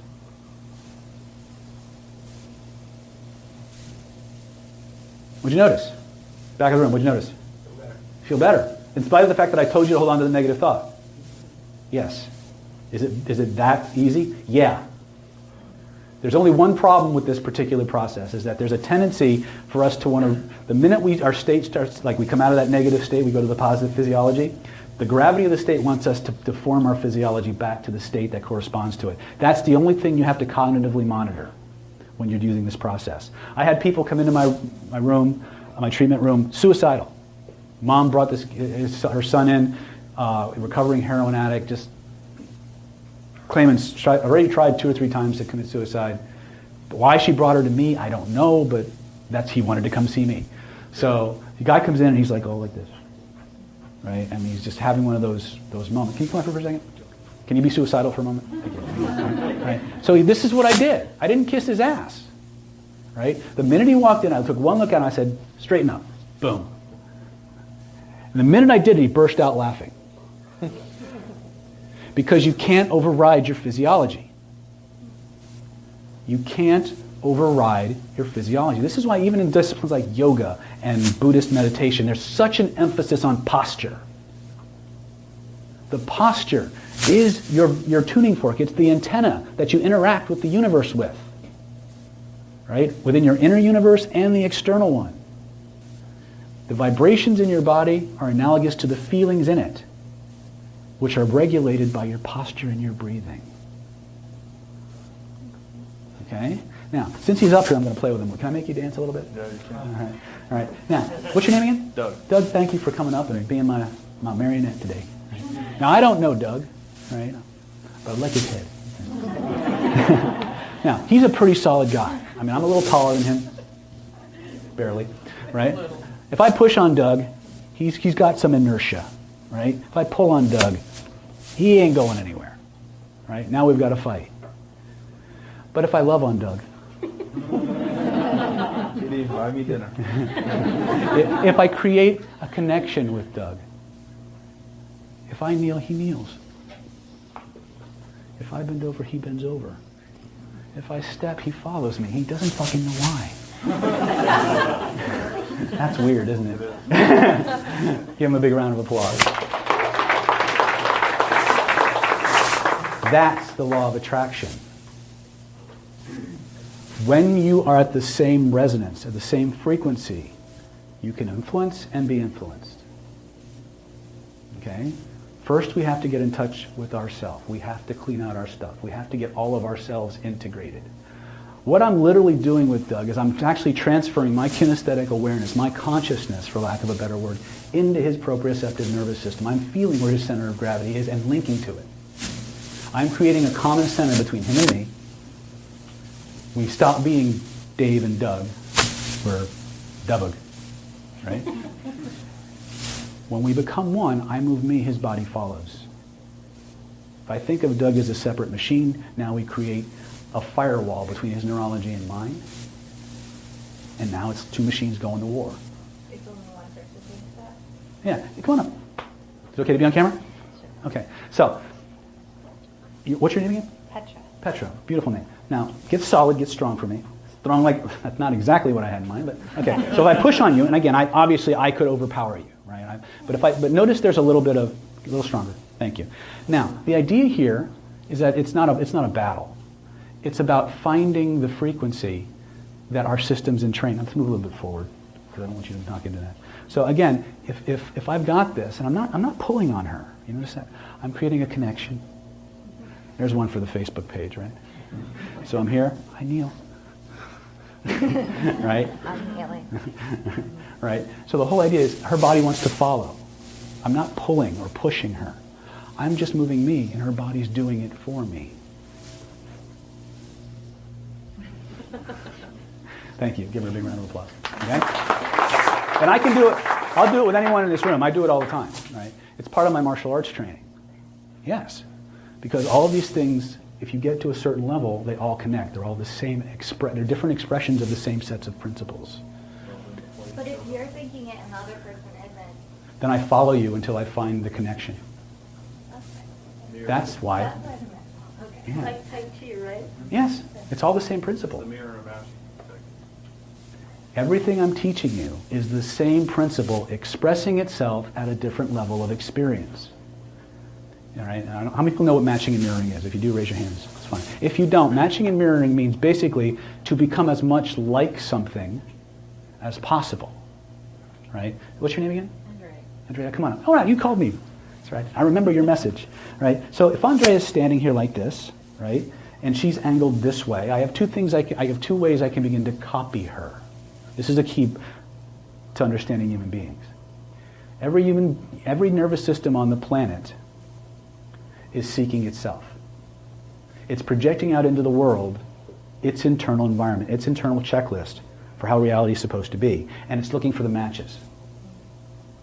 Every time it finds a match, the trust level and the intimacy level goes up. The desire to cleave and connect goes up. To the degree that it finds mismatch, it starts to mistrust, it starts to separate, it starts to move away.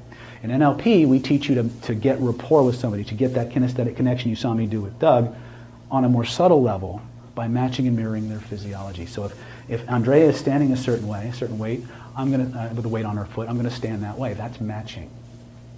Right? So if she raises her right hand, I raise my right hand. Now, when we're side by side, that looks okay. But if we're facing each other, she raises her right hand. Now we're this way. That's matching. It's a way to achieve sameness. It's a way to achieve a similar vibration.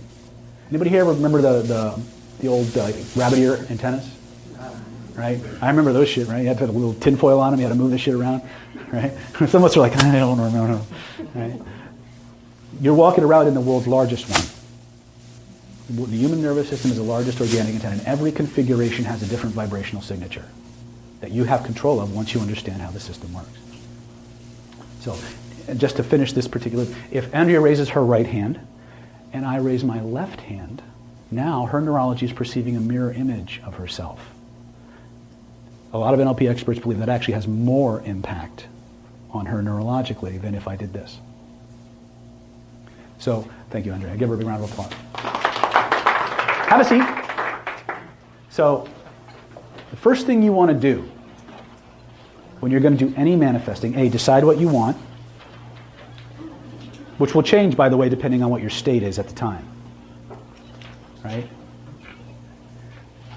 If you're really pissed off and you start manifesting somebody get what's coming to them, you may see a small mushroom cloud rising over their house. as opposed to someone just bending them over and giving them a spanking if you're in a different state, right? So modulating state is important. How we modulate our state is based on our physiology. Here's the rule I tell my students. Your physiology controls your psychology. Okay? When Amy did her studies, and you should all go watch this video. I've probably sent more people to that video than anybody I know. When Amy was doing her studies, 2 minutes of holding one of these poses resulted in a 25% increase in testosterone. 20 to 25, just 20% increase. Any guy here would not want 20% more testosterone? Hell yeah, right? Here's the corollary to that, though. There was also a corresponding increase in cortisol, or drop in cortisol. So not only did you become more assertive, more confident, more dominant, you also became more relaxed. If you want to manifest, that is an ideal state to manifest from. Right? Start with a victory pose. Hold it for at least 2 minutes until your state changes. Then start your manifesting work. When you're sitting at your desk and you're writing down whatever it is you're going to manifest, what posture are you writing them from? What are the feeling states in your body when you're doing it? Because if you're not experiencing positive emotions as you're writing it, you're writing them at the wrong frequency. We talk about image cycling.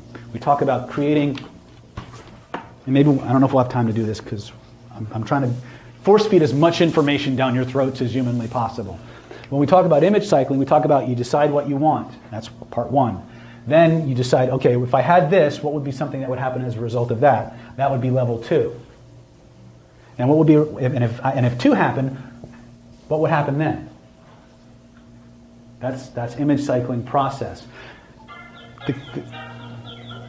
The caveat to that is, for everything on this list, there must be an emotional connection. You have got, when you think about it, you have got to generate a lust factor for this of like 27 on a 10 scale. All right? But what if you only have like a 7 on a 10 scale? Start small. Start small? Ah. Would you like to know how to juice that shit up? Yeah. Think of something you really want. Point to where you feel it. Scale of 0 to 10. Rate the number. How many got a 7 or less? Oh, good. How about got an 8 or less? Okay. Point to the picture. Trace the edges of it. Now, notice something about the people whose pictures are 7, 8, or less. Notice how big or small their pictures are. Grab that shit. Notice what happens.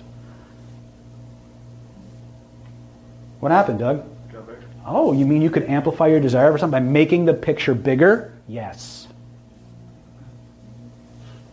The filing system, the volume knob that controls the intensity of your feelings, is the electromagnetic field around your body, which is the information processing system for the hologram. The farther away from the body, the less volume or less amplitude the image has. The closer it is to your body, the stronger it gets. The bigger the image, the more intense. If you're going to create a desire for something, if you're going to create the feeling of having something, point to where you feel it, touch the picture, look how big it is, and expand it. And play pretend. And notice what happens to the feelings in your body. Don't believe me, do it. Stand up. What if there's something you want less of? Oh! How many? Let's do something on a scale of 0 to 10. I'll call it the shittiness scale. On the shittiness scale, 0 to 10. 10 being the worst, nastiest, horrible thing ever. 0 being, you could give a shit. Let's pick something that's about a 1 or a 3 on that scale. Just find something, and we can bring it back later if you want. Point to where you feel it. That's right. Now you may notice there's a color connected to that feeling. What's that color, first impression? You don't have to tell me, just know. Reach out and touch the picture. Trace the edges of both of your hands. Notice how big it is. That's right. Put a frame around it, big old black frame. Make sure we got the right one. Make the picture bigger. Notice what happens to the bad feeling. You don't like that shit, do you? Put it back. Now, imagine that it's like the screen of a television. Find the brightness knob, wipe the image out completely. Notice how that makes you feel. Then turn it all the way the other way until the image blacks out completely. Notice how that makes you feel. Decide which one you like better. When you figure out which one you like better, turn it that way. Take your index finger of your dominant hand. Now, there were some lessons that this experience had to teach you. Write it across that screen in glowing golden letters so you can keep the lessons and let the rest go. And just keep writing. The screen will scroll so you can write as much or as little as you want. When you know it's done, by the way, your body may do interesting things as you're doing this. Some people laugh, some people yawn, some people cry, some people feel emotion, some people get warm, some people get tingly. It doesn't matter. That's just what your body's supposed to do. When it's done, shrink it down to the size of a postage stamp or even smaller. Float it up over the top of your head, back beyond the horizon. You have a choice. You can make the sound of a nail gun nailing it back there for all eternity. You can make the sound of a toilet flushing. Either way, when you know it's gone, impossible to bring back, try to bring it back. Notice what happens instead. Ah, what happened? Gone. Gone? Donna, what happened? It's gone? Blank. Blank? Is that a good thing? Okay. Weird, huh? You mean that's all we got to do to get rid of bad shit? Most of the time. Most of the time. There's other ways. They take longer. Each and every one, everybody here knows what a desktop is, right? You have a computer with a desktop? Now, if you've ever seen my desktop, which I have one right there, you actually can't see the desktop because there's all these files open, right? That's what most of us are doing in our grid out here, our proprioceptive fields. We've got all these files that are open and running. And some are very, very close to us. Some are very far away. Some are good, some are not so good. They're in different locations. Each of those locations has a meaning to your neurology. Remember the structure of your thought: visual, auditory, kinesthetic, olfactory, and gustatory. Data. Spatial relationships have a meaning to your nervous system. It's part of the code that the neurology uses to create your experience. Once you understand the code, you can rewrite the program. But you don't need to be a certified neurolinguistic programmer to do it. All you got to do is point to where you feel it. Reach out and touch the picture. We do this all the time anyway. Not that we point to where we feel it, but we reach out and touch pictures all the time. You ever hear anybody, when you watch people, go out and watch humans in their natural environment. Watch them talk about their stuff. I watch you guys all the time when you're just, have a seat. Right? How many of you, how many people here had something that they wanted to get rid of when they came in today? Each and every one of you. When you started talking about the thing you wanted to get rid of, you started hand jiving. I said, I got this thing, I just need to get rid of it, but I don't know what it is. I can't put my finger on it. It's right there. Your hands automatically go to the spatial locations where that data is stored. It treats that vibrational data as a solid object and relates to it that way. When you change the structure of it, you change what your neurology does with it. It's both holographic, metaphorical, again, there's a whole kettle of worms in there. But this is how you work. If there's stuff that you just never seem to get to, chances are it's filed in a place where you put things you don't get to. Right? How many people here have a job? Cool. I got an offer I'm going to make later. It's going to be really cool. How many people here pay taxes? Perfect. How many people here every year do what I do? Get a big box of stuff they call receipts, sort through them, divide them up, categorize them, add them up, cry, write the check, bleed, cry some more, mail the check. You go, and we're left with this big box of shit we're not allowed to get rid of. True, not true? What do you do with it? What do you do with it? You put it somewhere, right? The law says we can't get rid of it yet. We have to hold on to it for a certain amount of time, but functionally, for all intents and purposes, it's useless. Unless we get an audit or something we need to reference, for all intents and purposes, it's gone. It's gone. You have a location in your neurology for that. Behind you. Remember I said brains are simultaneously literal, metaphorical, and all that good stuff? How many people say, I have to get over something? I need to put something behind me. I need to get past this. When you took that picture, you wrote the lessons, you extracted it, you took that internal representation, you shrunk it down, and you moved it behind you, what happened to it? What happened to it? Did the feelings go away? Let go. That's right. Neurologically speaking, anything that goes to the posterior hemisphere of your nervous system categorizes as over. Done. Get it? The feeling states in your body are there because the file is still open and running. Get it? How do you find the feeling? How do you find the file? Find the feeling. Find the feeling. What do you do then? Yay! Is it really that easy? More often than not, yeah. Remember, every memory that you have has both a movie, a story to it, and a container, a box, a structure that it's made out of. All of it has meaning and relevance to your nervous system. You change one thing, you start to change everything. The key to accessing this part of your neurology is you have to be playful. Because if you don't access the playfulness first, you'll get too serious and you won't be able to go there. Yes and no. Pot will help you because it will help you relax, but it will hold you back if you're doing clearing work because it's a memory retardant. Okay? That's one of the things. No, it's fine. I'm cool with it. Right? It's a great question. If you're doing clearing work, don't do pot. If you're doing manifesting work, maybe. Maybe. Play with it and see what happens. Test it. Yeah. Right? Because we need to get out of our own way. So when we're going back to this image cycle, again, that was my little segue. When we image cycle, we create a list. We create a list of things we want. Yes, sir?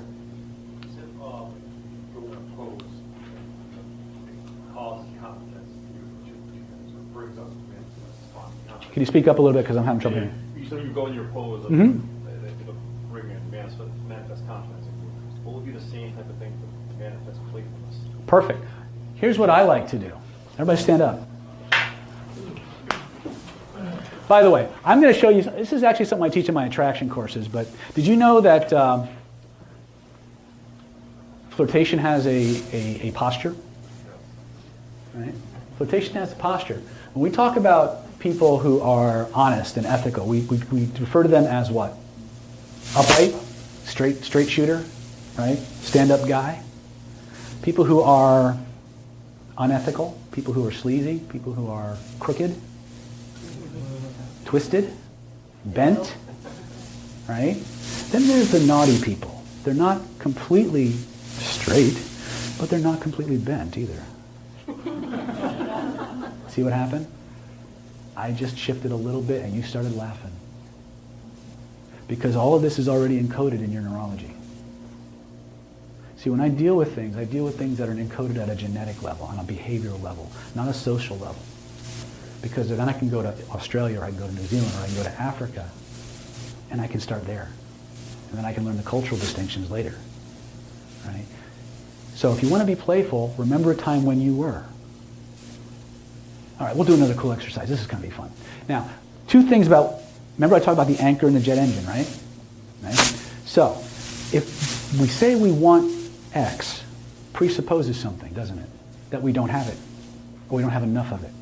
Which means there's usually something in the way. True, not true? So, we have two ways we can do this. We can actually put more juice in the engine, or we can cut the anchor. Which would be easier? Okay. Now, that's a little bit of a downer sometimes, but this is kind of a fun technique. You'll like this. So here's what I want you to do. One of the fastest ways to control your state was what? Physiology. And physiology has two components. What were they? Posture. Breathing. Breathing is the sleeper. There's only two, based on the readings I've had, there's only two parts of you that are both conscious and under conscious and subconscious control. Your breathing rate and your blink rate. Okay? Your breathing is the link between your psyche and your soma. Okay, in Systema, Russian martial art, which is taught specifically to special forces, they spend a tremendous amount of time on combative breath work, tactical breathing, right? Cool stuff. I'm a certified instructor in it. I love it. And it's the best martial art for hypnotists. Okay? It really is. Okay? But breath work is going to come into this piece. So here's what I want you to do. Playful. Point to where you feel it. Remember a time in your life when you were absolutely stunningly playful? Excellent. Now, before we go there, I want you to do something else for me real quick. I want you to remember a time in your life in a place that you felt absolutely safe and protected. 100% totally safe. Nothing could get at you. Nothing could hurt you. Even if it's only in your imagination, I just want you to imagine that place. And when you get there, see what you saw, hear what you heard, feel what you felt. Notice the feelings in your body as you're in that place. Notice that there's a color and a place in your body where that color emanates from. Either physically or mentally point to it. And what I want you to do just for a moment is breathe that color through your entire body and notice what happens. Head to toe, over and over again. Specifically focus on places where there's any extra tightness or tension and breathe that safe energy through. And notice what happens. And realize anytime you need to, anytime you want to, you can physiologically or mentally, emotionally travel to your safe place and experience that feeling. Because it's all inside and you have complete control over it. Open your eyes, notice how different you feel. Now, when we talk about getting playful, there are some things that sometimes get in the way. So when we're about to get playful, there's something that sometimes holds us back or makes us feel not so playful. If that is true for you, do this exercise. If it isn't true, just wait for the next part. Point to where you feel it. Close your eyes. Trace the edges of it with both of your hands. Now, I'm doing this as a group, so there are certain specifications or personalizations I cannot do, but what I'd like you to do is I want you to notice that shape. Notice if it has any weight, temperature, or texture. First impression. Now what I want you to do is I want you to notice, I want you to take your mind's eye, travel inside of it, till you find the very center of it. When you find the very center of it, merge into the center of it and pass through it, like a thread through the eye of a needle. Travel back to the very first scene situation at the point of origin of that shape in your body. When you get there, I just want you to nod your head to let me know. And again, this is just an exercise, so please feel free to do it or not do it as you like. I'm going to ask you a series of questions. I want you to answer them first impression, just inside your mind and body. Are you inside or outside? Alone or with people? Daytime or nighttime?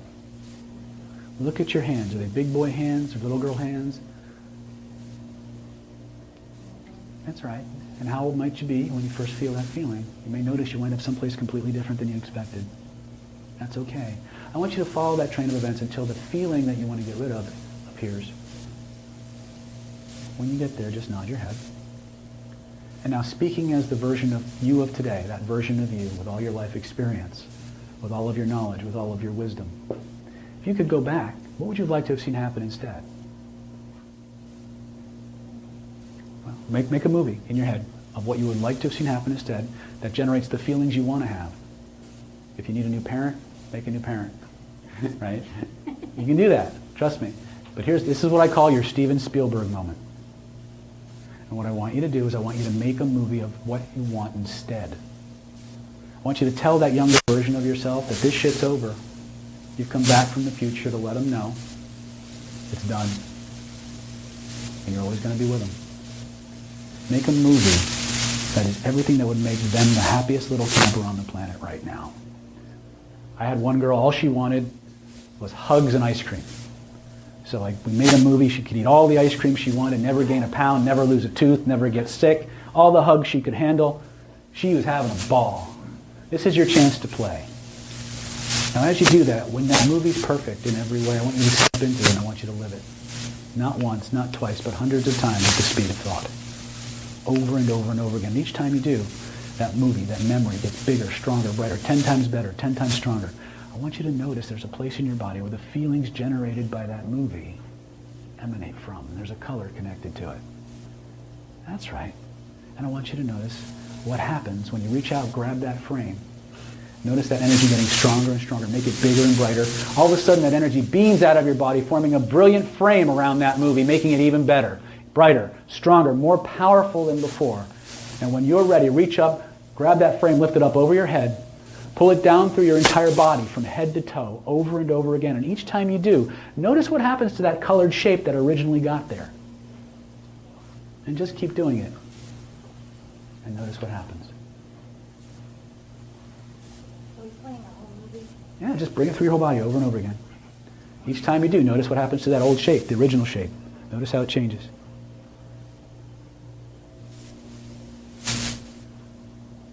Doug, what'd you notice? It starts to go away. Is it gone completely? Pretty much, yeah. Try to bring it back. Notice what happens instead. No. What happened for you? Gone? Try to bring it back. What did we get rid of? Well, there was something that was in your way. We wanted to dissolve that. Keep going until you're done. Some people it's going to go right away. Some people it's going to take a few passes. Remember, you got to be able to follow the instructions, right? Yeah, that's fine. Keep watching it until it beams out of your body and reaches a certain level. Now, what the hell did we just do there? And how many people noticed it went away? Vast majority of you noticed it went quick, didn't it? Have a seat. This is called holographic memory resolution. My version.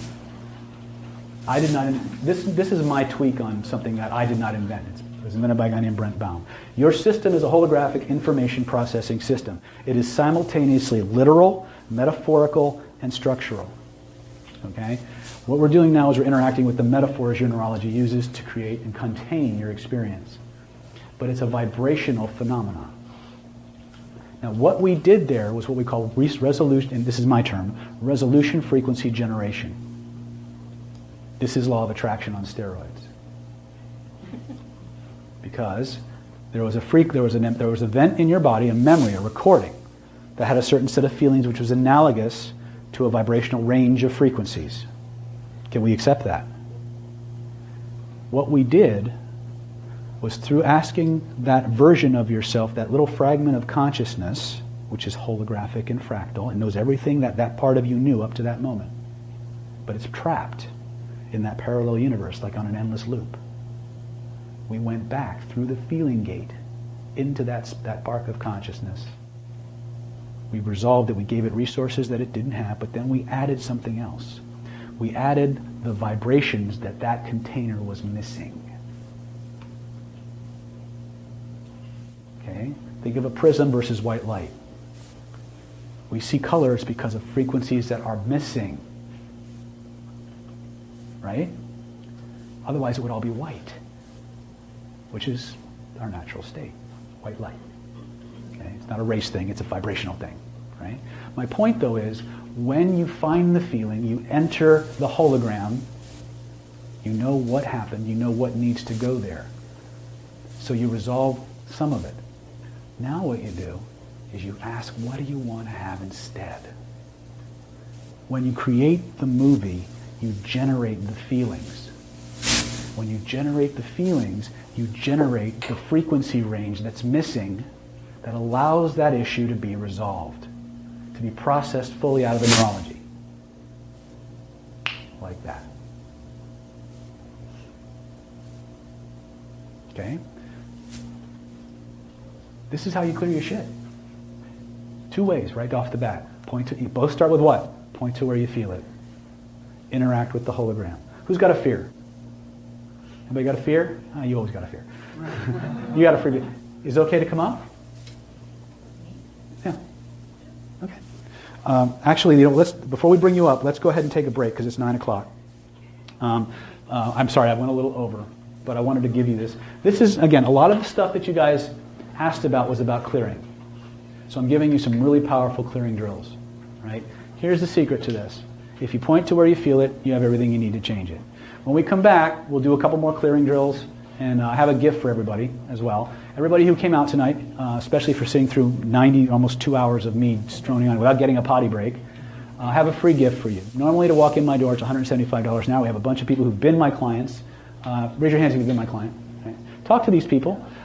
Free gift. Come in, free 30-minute consultation. Come in, pick my brain. I don't take everybody as a client.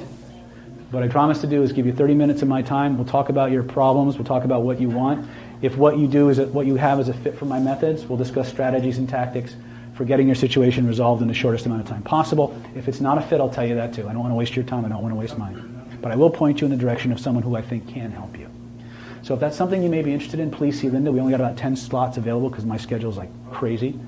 But see Linda. She'll take care of you. In the meantime, eat as much chocolate, drink as much coffee as humanly possible. We'll see you in 15 minutes.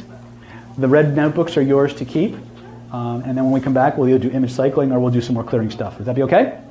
All right, go. Come on in. All right. There is so much to the law of attraction, but it all starts with you. Okay? There's two things you need, regardless of what techniques you apply in the law of attraction. Okay? I'm just going to go ahead and start talking. Because there's a lot of things I want to share, but I know you guys want the actual manifesting techniques as well.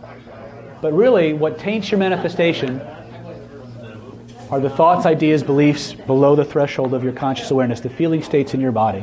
If we do nothing tonight but learn how to do that, and we learn how to control our state, the impact and the potential of what you get tonight is beyond pearls with regards to Fritz. Right? The truth is that it's everything. I was telling Doug and some of the other guys, everything that human beings do, every behavior we generate is in response to a feeling. Every single one. I don't care how rational you think you are. Okay?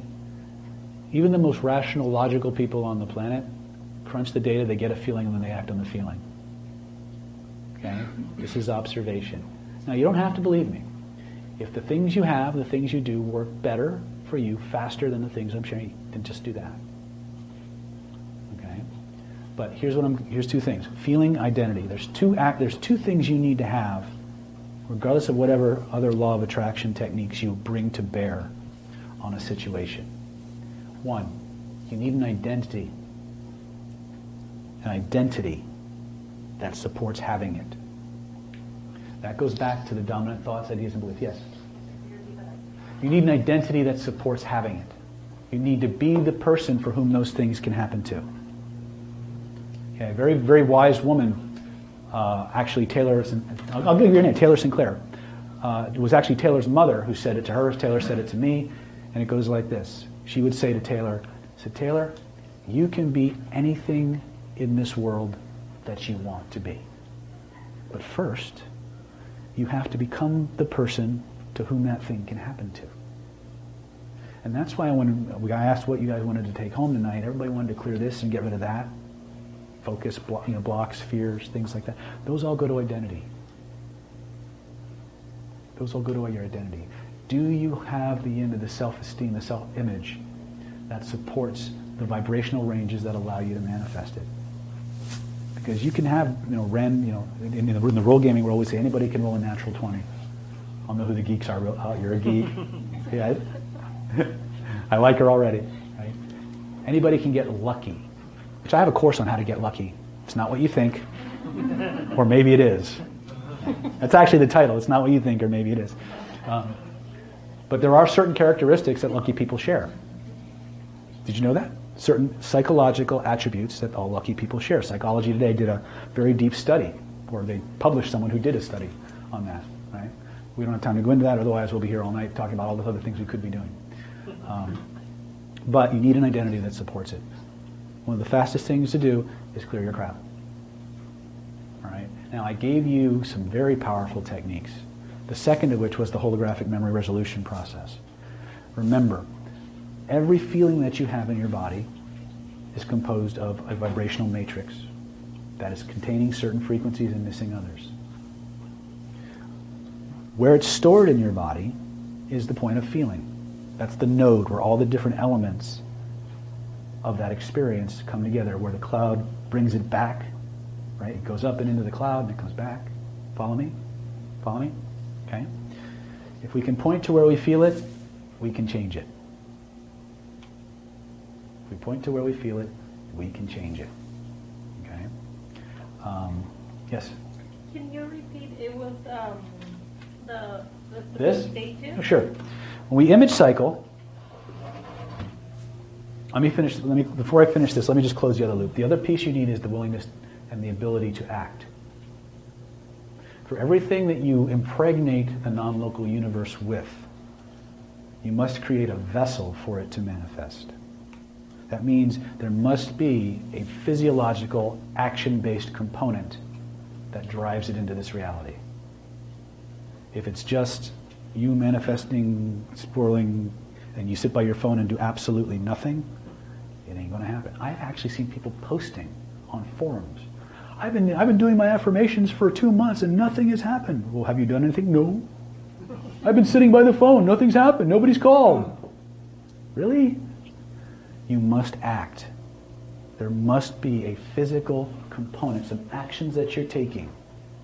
The worst thing you can do when you're trying to apply the law of attraction is nothing. Okay? Because once you're in motion, the universe can course correct you. The best GPS in the world can't help you if you stay in one spot.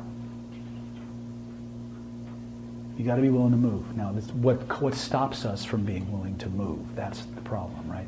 Now, so 2 things you got to have. You got to have the identity that supports being that person and having that life. You got to be willing to take the actions to get there. That means do whatever it takes.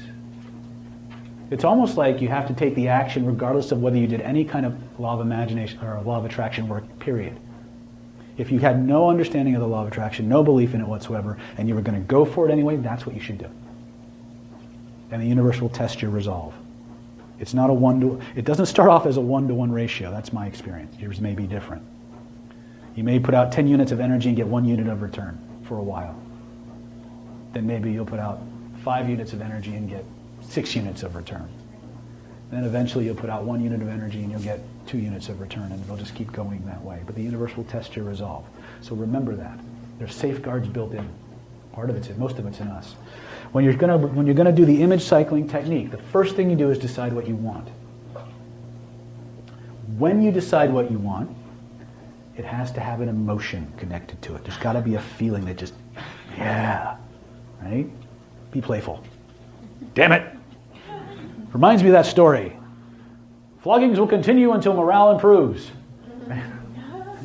We got to have an emotion. Now, the secret to image cycling is that we have to carry past it. In other words, let's say I want $1 million. $1 million! Right? $1 million, right? Well, that's okay. But if I had $1 million, if you had $1 million, what would you do with it? What would you? And it can be completely selfish, by the way. In fact, the more selfish this is, the better it works. You want to see somebody put a big lump of steaming poop on your dreams? Try to be altruistic. Be selfish first, be altruistic second. Yes?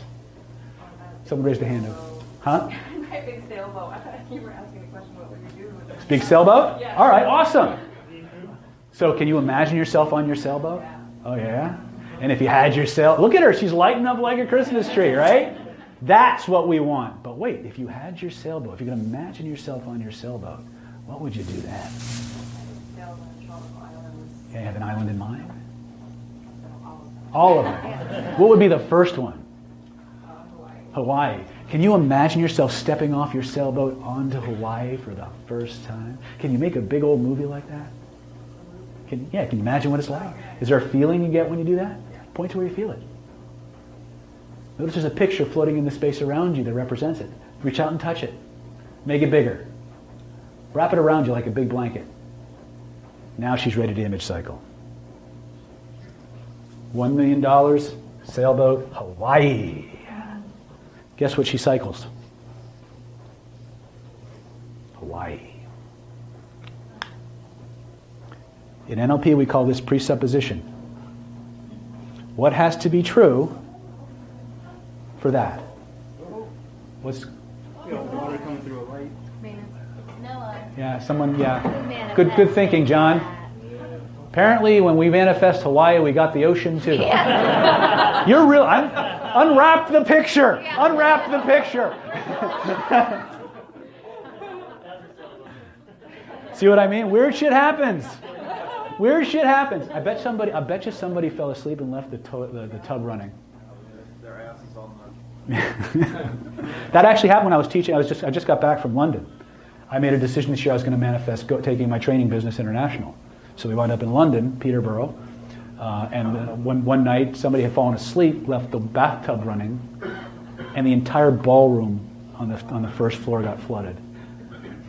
They were politely asked to leave the hotel in a body bag. But anyway, no, that's a joke. That's a joke. The English are very polite with their body bags. Right? But this is the structure of an image cycle. You don't focus on that. You focus on the result of the result of what you want. Okay? Now, I don't know if we have time, but this is how we would manifest. So I gave you the clearing stuff right now. You can clear anything I showed you, a fear, a block. By the way, lack of focus is lack of desire. That's all it is. You want more focus, amp your desire. Does that make sense? Point to where you feel it, reach out and touch it. Right? Make a movie of it. What's happening? Right on. Whatever works. Yeah. Well, hopefully the maintenance people will get in here pretty soon. So, thank you very much. I appreciate that. So you guys want to image cycle a little bit? Now, normally what I would do is I would actually have you holding a bottle of water in your left hand while you do this.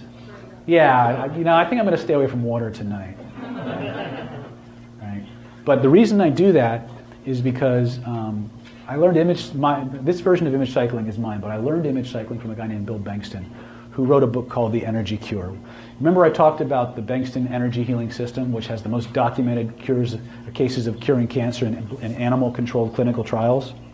Bill is the one that taught me this. He taught me image cycling as a way to facilitate energy healing.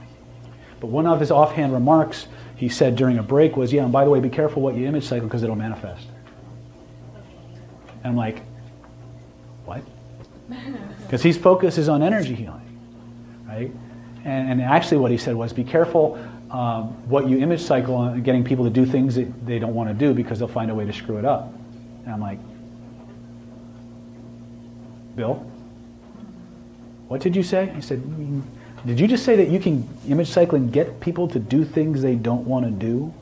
He goes, yeah, but don't do that because they'll find a way to screw it up. I said, Bill, did you just tell me that you can use image cycling to get people to do things they don't want to do and it'll work? like TV. I don't know. And he goes, yeah, but don't do it because they'll find a way to screw it up. So that's all I needed to hear. Because in every form of magic, metaphysics, whatever, we're taught you can't do that. Or maybe you just shouldn't. Right? But Bill spent a lot of time kicking over idols. He's taken energy healing into the laboratory and exploded a lot of myths that a lot of us have in these various energy healing disciplines. Now, I don't recommend you go doing weird shit to people. It's going to come around somehow, some way. Maybe not this lifetime, but next lifetime. You'll be smoking a turd in hell. I don't know. But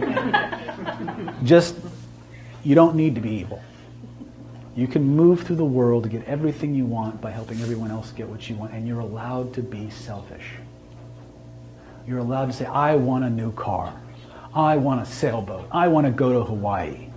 In fact, the more you do that, the easier it works. We're taught, one of the most disheartening things about when we start teaching image cycling is when people go to make their lists, how few things they have. How quick they run out of ideas. I got to teach you guys how to get greedy. Right? Seriously. But once you do that, you're going to find out, a lot of the technologies that I've been teaching you about and giving you experiences of here and there apply, and vice versa. Right? So, here's what we're going to do. I want you to take out a piece of paper, number 1 to 5. And if people want to do the water experiment, I'll give you 5 minutes to run out and buy 2 bottles of water from the front desk. Just don't drink them. Okay? Here's what you're going to do. You're going to pick 5 things that you want. 5 things that you want. That's your number one. Remember, they got to have an emotional content. They got to have something. It's got to have a lust factor to it, right? Once you get number one, what are you going to do with it? What's it going to do for you? What would you do then, right? Izzy had a great one. $1 million sailboat, sailed the Hawaiian Islands. Beautiful, perfect, right? By the way, you can do physical attributes as well. You can heal your eye. Bill Bankston actually talks about, he started doing image cycling to fix his eyesight, and he stopped because he was going through glasses too fast. Right? A lot of weird, cool. I recommend you pick up his book, The Energy Cure. Really, really good stuff. Energy Cure. You can download it as a Kindle book. And he actually shows you in there, he has pictures of the rats he was working on. And you can see the tumors. And that's where I have to warn you. 2 things about energy cycling you need to understand. A, many times, especially when he was doing it for energy healing, there was an acceleration of the disease process. In other words, they got worse. And then the entire disease process collapsed, like a zit popping. And what you'll see in the book is you'll see pictures of these rats, and they have little, I think they have a ruler next to them. I can't remember exactly off the top of my head. And you'll see these tumors. Day 7, day 80, 90, up 12, whatever, how many days they did it. And the tumor is just getting bigger and bigger and bigger, and then all of a sudden the entire thing just collapses. And within a couple of days, there's no sign there was ever a tumor there. The interesting thing about those particular studies was that it was done on rats genetically designed to die from cancer. They had absolutely no, some of them had absolutely no immune system. Some of them were just regular test rats. In the control group, as the tumors got bigger and bigger and bigger, the rats became more listless, more emaciated, their eyes got dull, they just were basically waiting to die. The rats being treated, the tumors continued to grow as well. But these rats were like they on steroids. They were jumping, they were running the rails, they were just playing like there was nothing. They had this ping pong ball sized tumor growing out of them. But their eyes are bright, they're eating. And then all of a sudden at some point, it just goes away. Now, image cycling and the Bankston energy healing process are 2 separate processes. That's why Bell created image cycling, to keep you out of the way of the healing process. The side effect, you manifest what you cycle. What's his name? Bill Bankston. Bengston. He's currently the president of the Society for Scientific Exploration, which has a very, very dense website, a lot of clinical studies and things like that. Bankston, Bengston. Okay? You can also go to bengstonresearch.com. He's published all of his studies, so you can look them up. Right? So, vibration, frequency is the analogous to the feeling. Our posture and our breathing control the feeling. Therefore, we control our breathing, we control our feeling, we control our frequency and our variation. That goes to manifesting. Right? Manifesting what we want, what we get as a result of what we want, and what we want as a result of that. That's where we focus. We create a symbol or a word that embodies that. And then when we cycle, we go through them like flipping the next button on a PowerPoint slide as fast as we can. Boom, boom, boom, boom. And that's as much as you need to know, because any way that you do that is okay. Bill hands out his manual in his trainings. It's a business card. It has 2 words on it. One side says, be playful. The other side says, avoid ritual. Which means once you understand the cycling process, moving through these symbols that you've created that have an emotion attached to them, you cycle through them as faster and faster and faster as you can. You'll lose conscious track of them. It doesn't matter. It's not a conscious process. But the organization of it is how we do this. Pick what you want, what's a result of what you want, what's a result of that, create a symbol, focus on that. That is what you cycle. Everything else is presupposed. It's already there. I want you to number your paper from 1 to 5. Do 5 of these. Pick something you want, what you're going to do as a result of getting what you want, and what you're going to do as a result of getting what you want. Turn it into a symbol or a word that when you see that word or you hear that word or you say that word to yourself, the feeling comes up.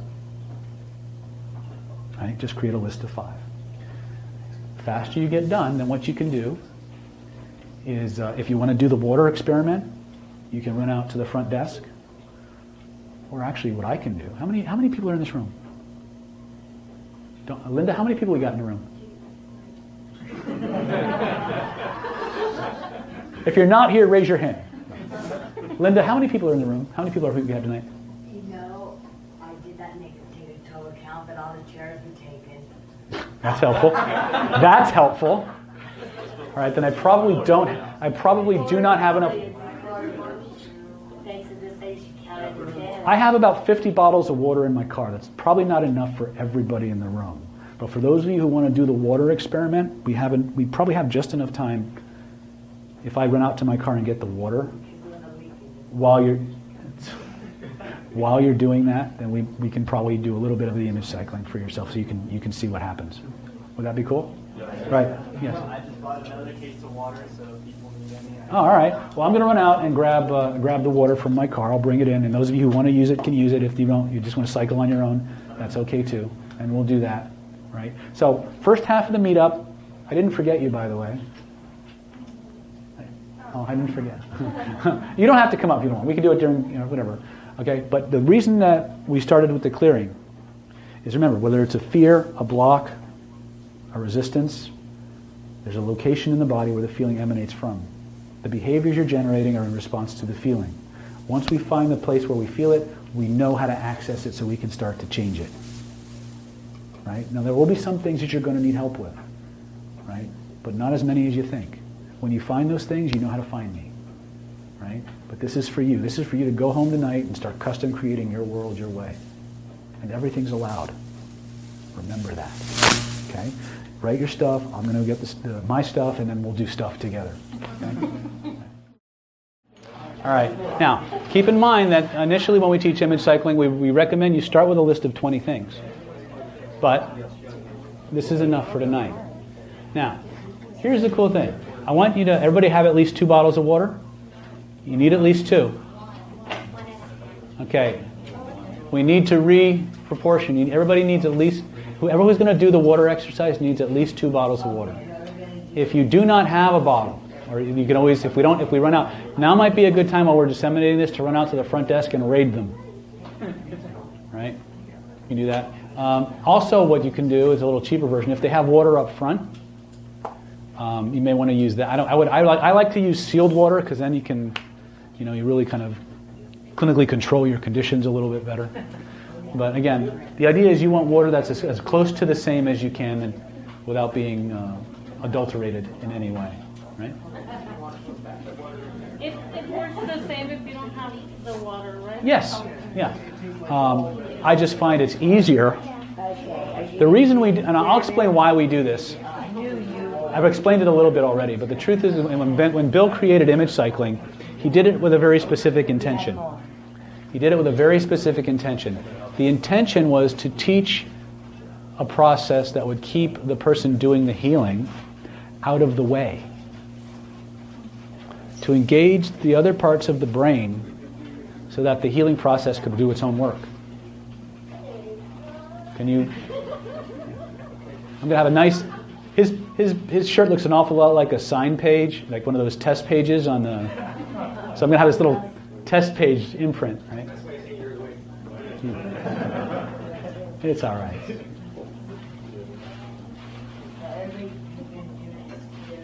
I'll give you guys a discount on tonight. Give you a 100% discount. All right. At first.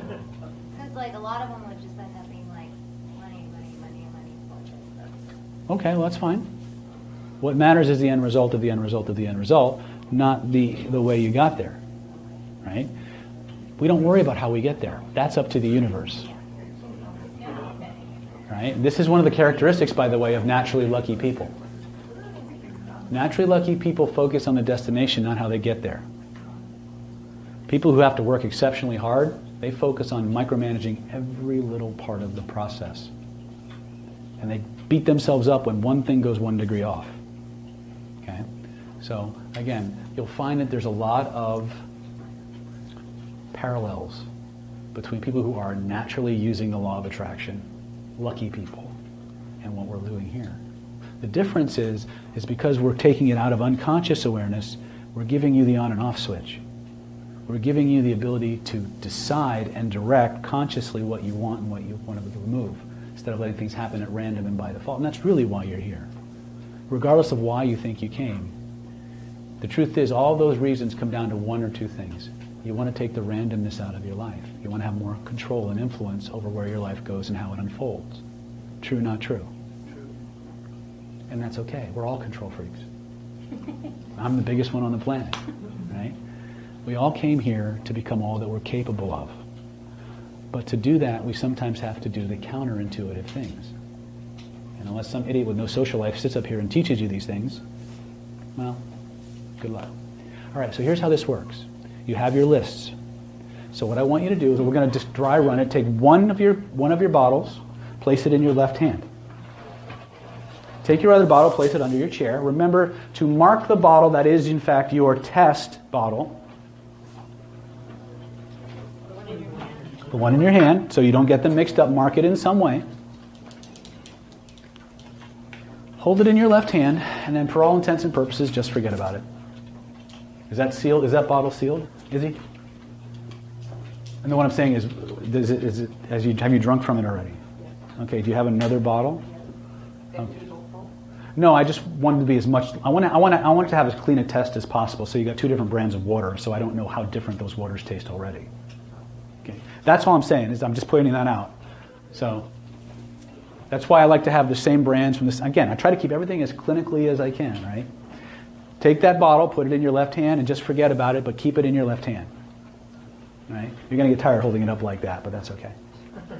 It's like product placement, right? Your right hand, I'm the left hand person.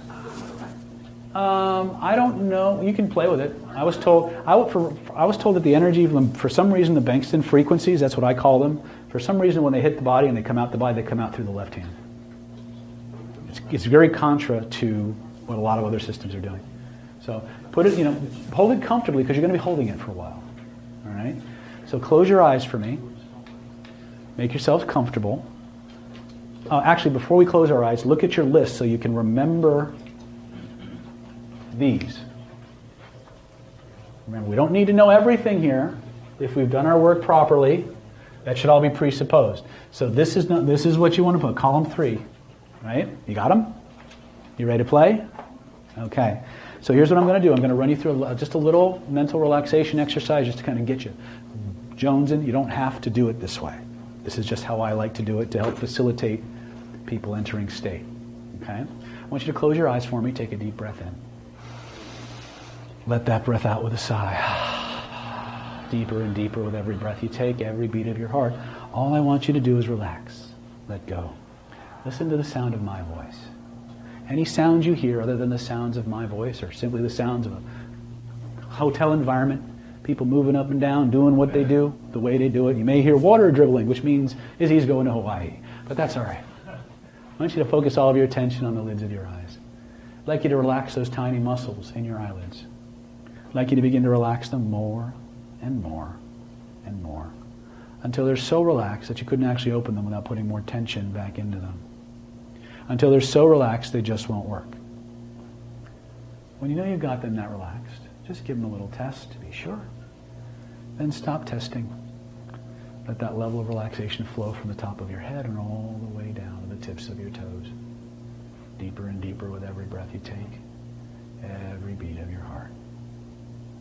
Now in a moment, not yet, but in just a moment, I'm going to ask you to imagine that first image on your list. I want you to notice where in your body, when you think of that thing, there's a place in your body where that feeling lives. Notice the image floating in the space around you. Notice what happens to the feeling in your body as that feeling and that picture begins to expand. expanding to the size of a drive-in movie theater screen, crystal clear like an IMAX. Let those feelings course all throughout your mind, all throughout your body. When you know you've got it, move on to image number 2. And notice where you feel that. And then find the image, make it as big as a drive-in movie theater screen, crystal clear like an IMAX. And when you know you've got that, move on to number 3. Turn up the sound, turn up the volume, turn up the experience. That's right. And when you know you've got it, move on to number 4. Big as a drive-in movie theater screen. You can even wrap it around you if you want. Notice what happens to the feelings. Turn up the sounds. Going to 5. When you know you've got it, double it again. And now, when I say 1, I want you to bring up image 1 and the feelings with it. When I say 2, image 2 and the feelings with it. When I say 3, image 3, 4, and so on and so on and so on. Now you will reach a point at some stage during this process where you're no longer consciously seeing, but there's a part of you that knows those images are cycling. Just continue to amplify. 1, 2, 3, 4, 5. 1, 2, 3, 4, 5. 1, 2, 3, 4, 5. 1, 2, 3, 4, 5. 1, 2, 3, 4, 5.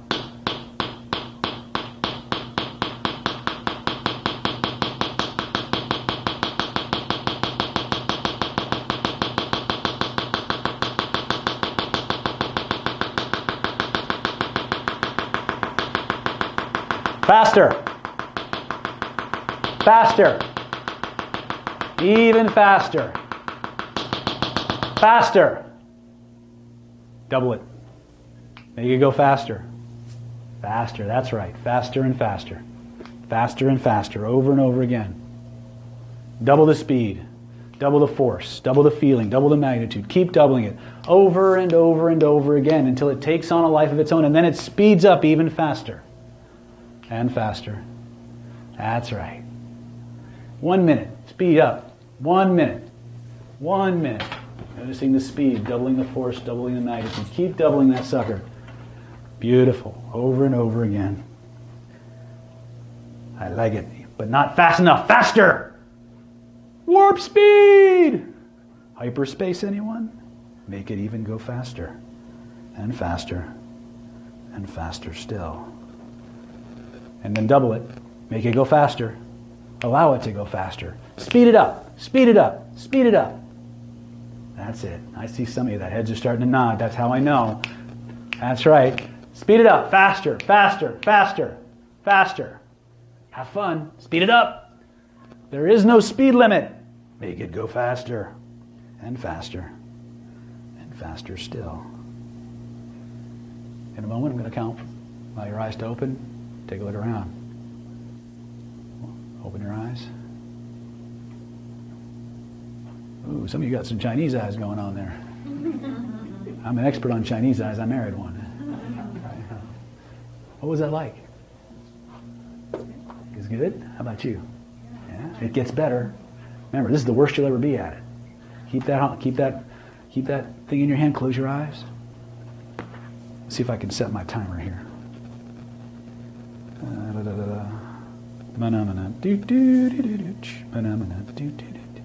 No, not 20 minutes, although that would be a good start. No, not 2 hours, thank you. Here we go. Close your eyes. Image 1. Image 2. Image 3. Image 4. Image 5. 1, 2, 3, 4, 5. 1, 2, 3, 4, 5. 1, 2, 3, 4, 5. 1, 2, 3, 4, 5.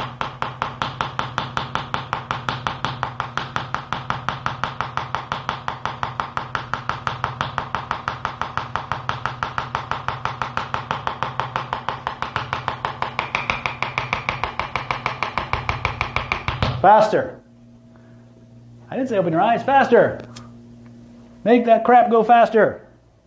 Remember, this is your stuff. How bad do you want it? Be playful. Be joyful. Let those feelings wash through your body. Spin it faster. Cycle faster. Faster, faster, faster. Double the spin. Double the speed. Double the size. Double the magnitude. Keep doubling it over and over and over again. If you're not getting your jollies in this exercise, you're doing it wrong. It's all about feeling good. Remember, the things we're cycling for are the things that give us joy, the things that give us pleasure, the things we want in life. Raise your vibration.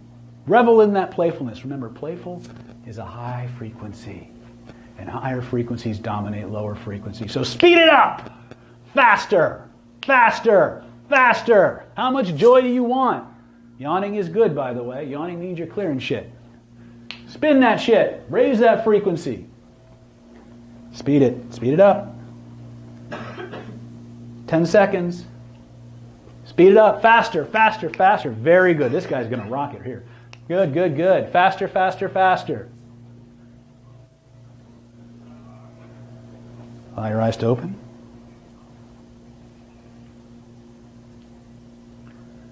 Notice how different you feel.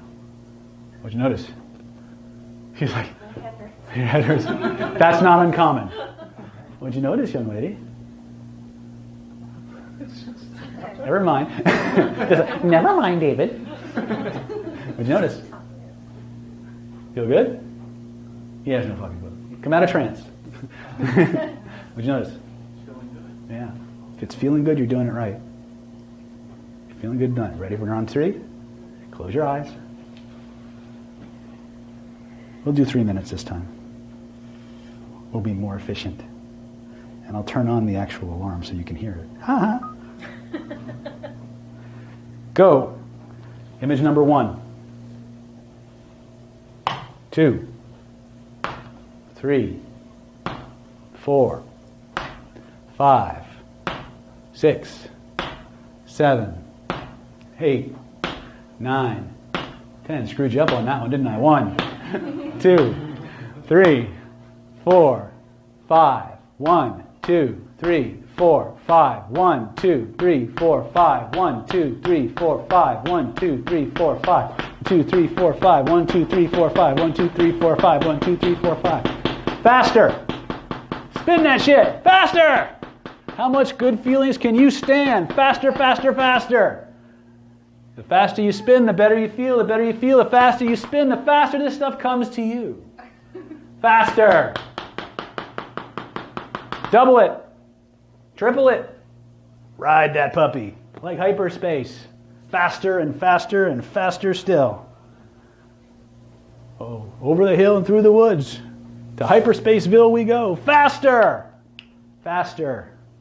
Even faster. Faster, faster, faster. Reminds me of an old Kiss song. Plaster Caster. Anyway. Faster. Faster, faster, faster, faster. That's it. You guys are doing great. Faster. 1 minute, 34 seconds. Faster! Can we break the speed limit?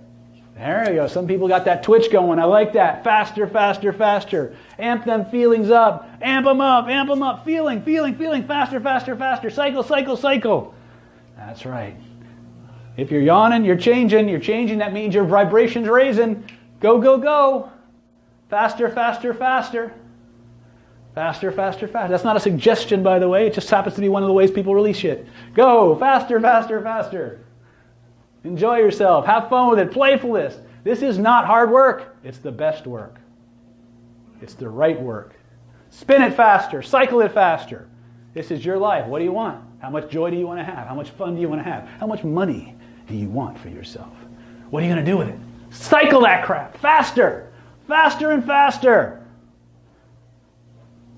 That's it. That's it. Faster. 34 seconds. Faster! Okay, I don't want to see any poop coming out. You're clenching the wrong part. All right? Faster! Faster, faster, faster.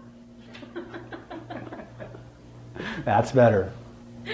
Playful, playful, playful. If you're going to poop, poop $100 bills. That's right. Poop. Go, go, go, go. Your unconscious mind knows how to edit. It's okay. You're fine. Cycle it faster. Faster, faster, faster. Enjoy yourselves. Have fun with it. Open your eyes. Notice how different you feel. You guys up for one more round? Yeah, it's going to get better. You want more? I don't know! I'm ecstatic! And sterile! Close your eyes. One more time. We'll just do 2 minutes this time. Okay? Close your eyes. Image 1. 2. 3, 4, 5, 1, 2, 3, 4, 5, 1, 2, 3, 4, 5, 1, 2, 3, 4, 5, 1, 2, 3, 4, 5, 1, 2, 3, 4, 5, 1, 2, 3, 4, 5.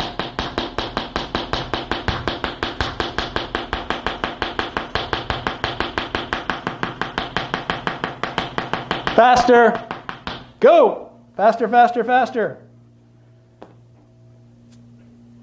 I'm cycling it all up to you. I know, don't sing, David. Just let me cycle. Cycle, cycle, cycle. Faster, faster, faster. Even faster. I'm watching you all. Faster. Double the spin. Double the cycle. Double the speed. Double the force. Double the magnitude. Keep doubling it over and over and over again, till it takes on a life of its own, till it's impossible to stop. You couldn't stop it if you wanted to. Try to turn that shit off. Notice what happens instead. Cycle it faster. Send it out to the universe with all the love and joy and good feelings you can stand, realizing it's only going to get better. And cycle faster. Cycle it even faster. That's right. Faster, faster, faster. You got it, baby. Faster. Faster, faster. Faster, faster, faster. Faster, faster, faster. You're doing great. Really good. 15 seconds. Faster! Go for it! Go for it! That's good. I'm seeing some happy juice. Here they come. Walk down the street. Open your eyes. Notice how good you feel.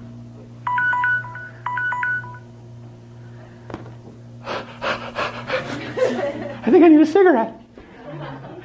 Do you smoke after cycling? I don't know. I never looked. All right, here's what I want you to do. Take your test water, open it up, take a swig. Now, we are going to discount temperature differences just because you've been holding it.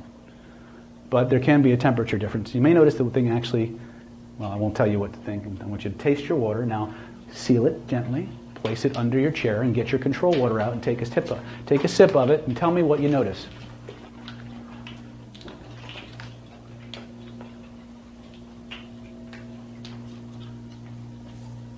Tastes better a little bit. Which one? Control. The control tastes better? Okay. No, it tastes bitter. Oh, bitter. And the other one, what? Like flat. Flat. What do you notice? Flat. Flat? Is there a discernible difference in your water? What the hell just happened? You weren't even concentrating on changing the water. Change your positive thoughts were absorbed into the water. There's a part of you that does, and there's a part of you that thinks. And they're not the same. Now, I'm not going to suggest you drink that water you just charged, because it might have interesting effects. Right?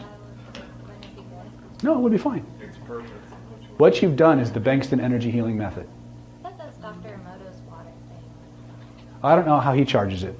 I've been charging water for almost 3 decades. So, but my point is this is something you can test. This is something you can prove to yourself. You just changed the taste, the pH actually, of the water you were holding in less than 15 minutes. Cycling images that had nothing to do with the water. What else is possible? Yeah, they've actually shown that on under a microscope. It actually changes the front. Yeah. Shows the water. I'm not giving you anything that hasn't been proven. The difference is I'm giving you the experience of doing it in a way that you can prove to yourself. This is the worst you'll ever be at it. It's the first time you learn anything is the worst you'll ever be, right? You're only going to get better. Yes? So let's say you can use it for healing, for manifesting, and you can do it for everything, every single thing you want. Yes. Okay. Can you do it every day? Yes. Yes, you can. In fact, you can use negative emotions to cycle to fuel your energy cycling. That was one of the interesting things. It's like if you get pissed off, somebody cuts you off in traffic, you can take that emotional energy, throw it right into your image cycle, and cycle in the things you want, and it'll help. That I got from Bill. Right? We talk about transforming negative emotions. We talk about alchemy, right? This is another way that we can begin to perform alchemical practices within ourselves. But it's a concrete. This is, a stack of Bibles, God is my witness. This is the most powerful manifesting tool I've ever seen. When you want to change the emotions, the negative emotions into positive, Mhm. you start focusing on positive? Focus on what you want, not on what you don't want. Right? And in this particular process, we carry past. We don't focus on the $1 million, we focus on the benefits of having the $1 million. Because that's really what we're going for. We don't care about the money. Not really. We want what the money gets us. Right? Okay? For every rule there's an exception, but by and large, this is how we do it. So, first half of the meetup, we talked about how to clear shit. Right? Point to where you feel it, find the image, reach out, touch it, move that shit around. Right? Second part of the meetup, we focused on how to get shit. Shit being a technical term. Right? Everybody have a good time? Okay. A couple of things. If you had a great time, if you learned a lot, go out and tell lots of people, have them come out and see us. Post good things to the meetup. If you didn't have a good time, post to somebody else's. Right? Thank you all for coming out. Please if you want to come see me, if you have something you think I can help you with or guide you through, take advantage of that 30-minute consult. If all you want to do is pick my brain for 30 minutes, it's still my dime. See Linda. Some videos I put out on YouTube for free. Others are premium content within my NLP Power membership set, which we just had redone. It is really freaking awesome. So if you go to nlppower.com, you'll see all kinds of cool stuff up there. Hundreds, like over 200 videos and 100 blog posts are up there already. But there's also membership content and stuff like that. This one was pretty dense on subject, so I haven't decided which parts will be public and which parts will be premium. But if you guys want access to it, we'll find a way to make that fair. Is that okay? Thank you for coming out. Have a great night.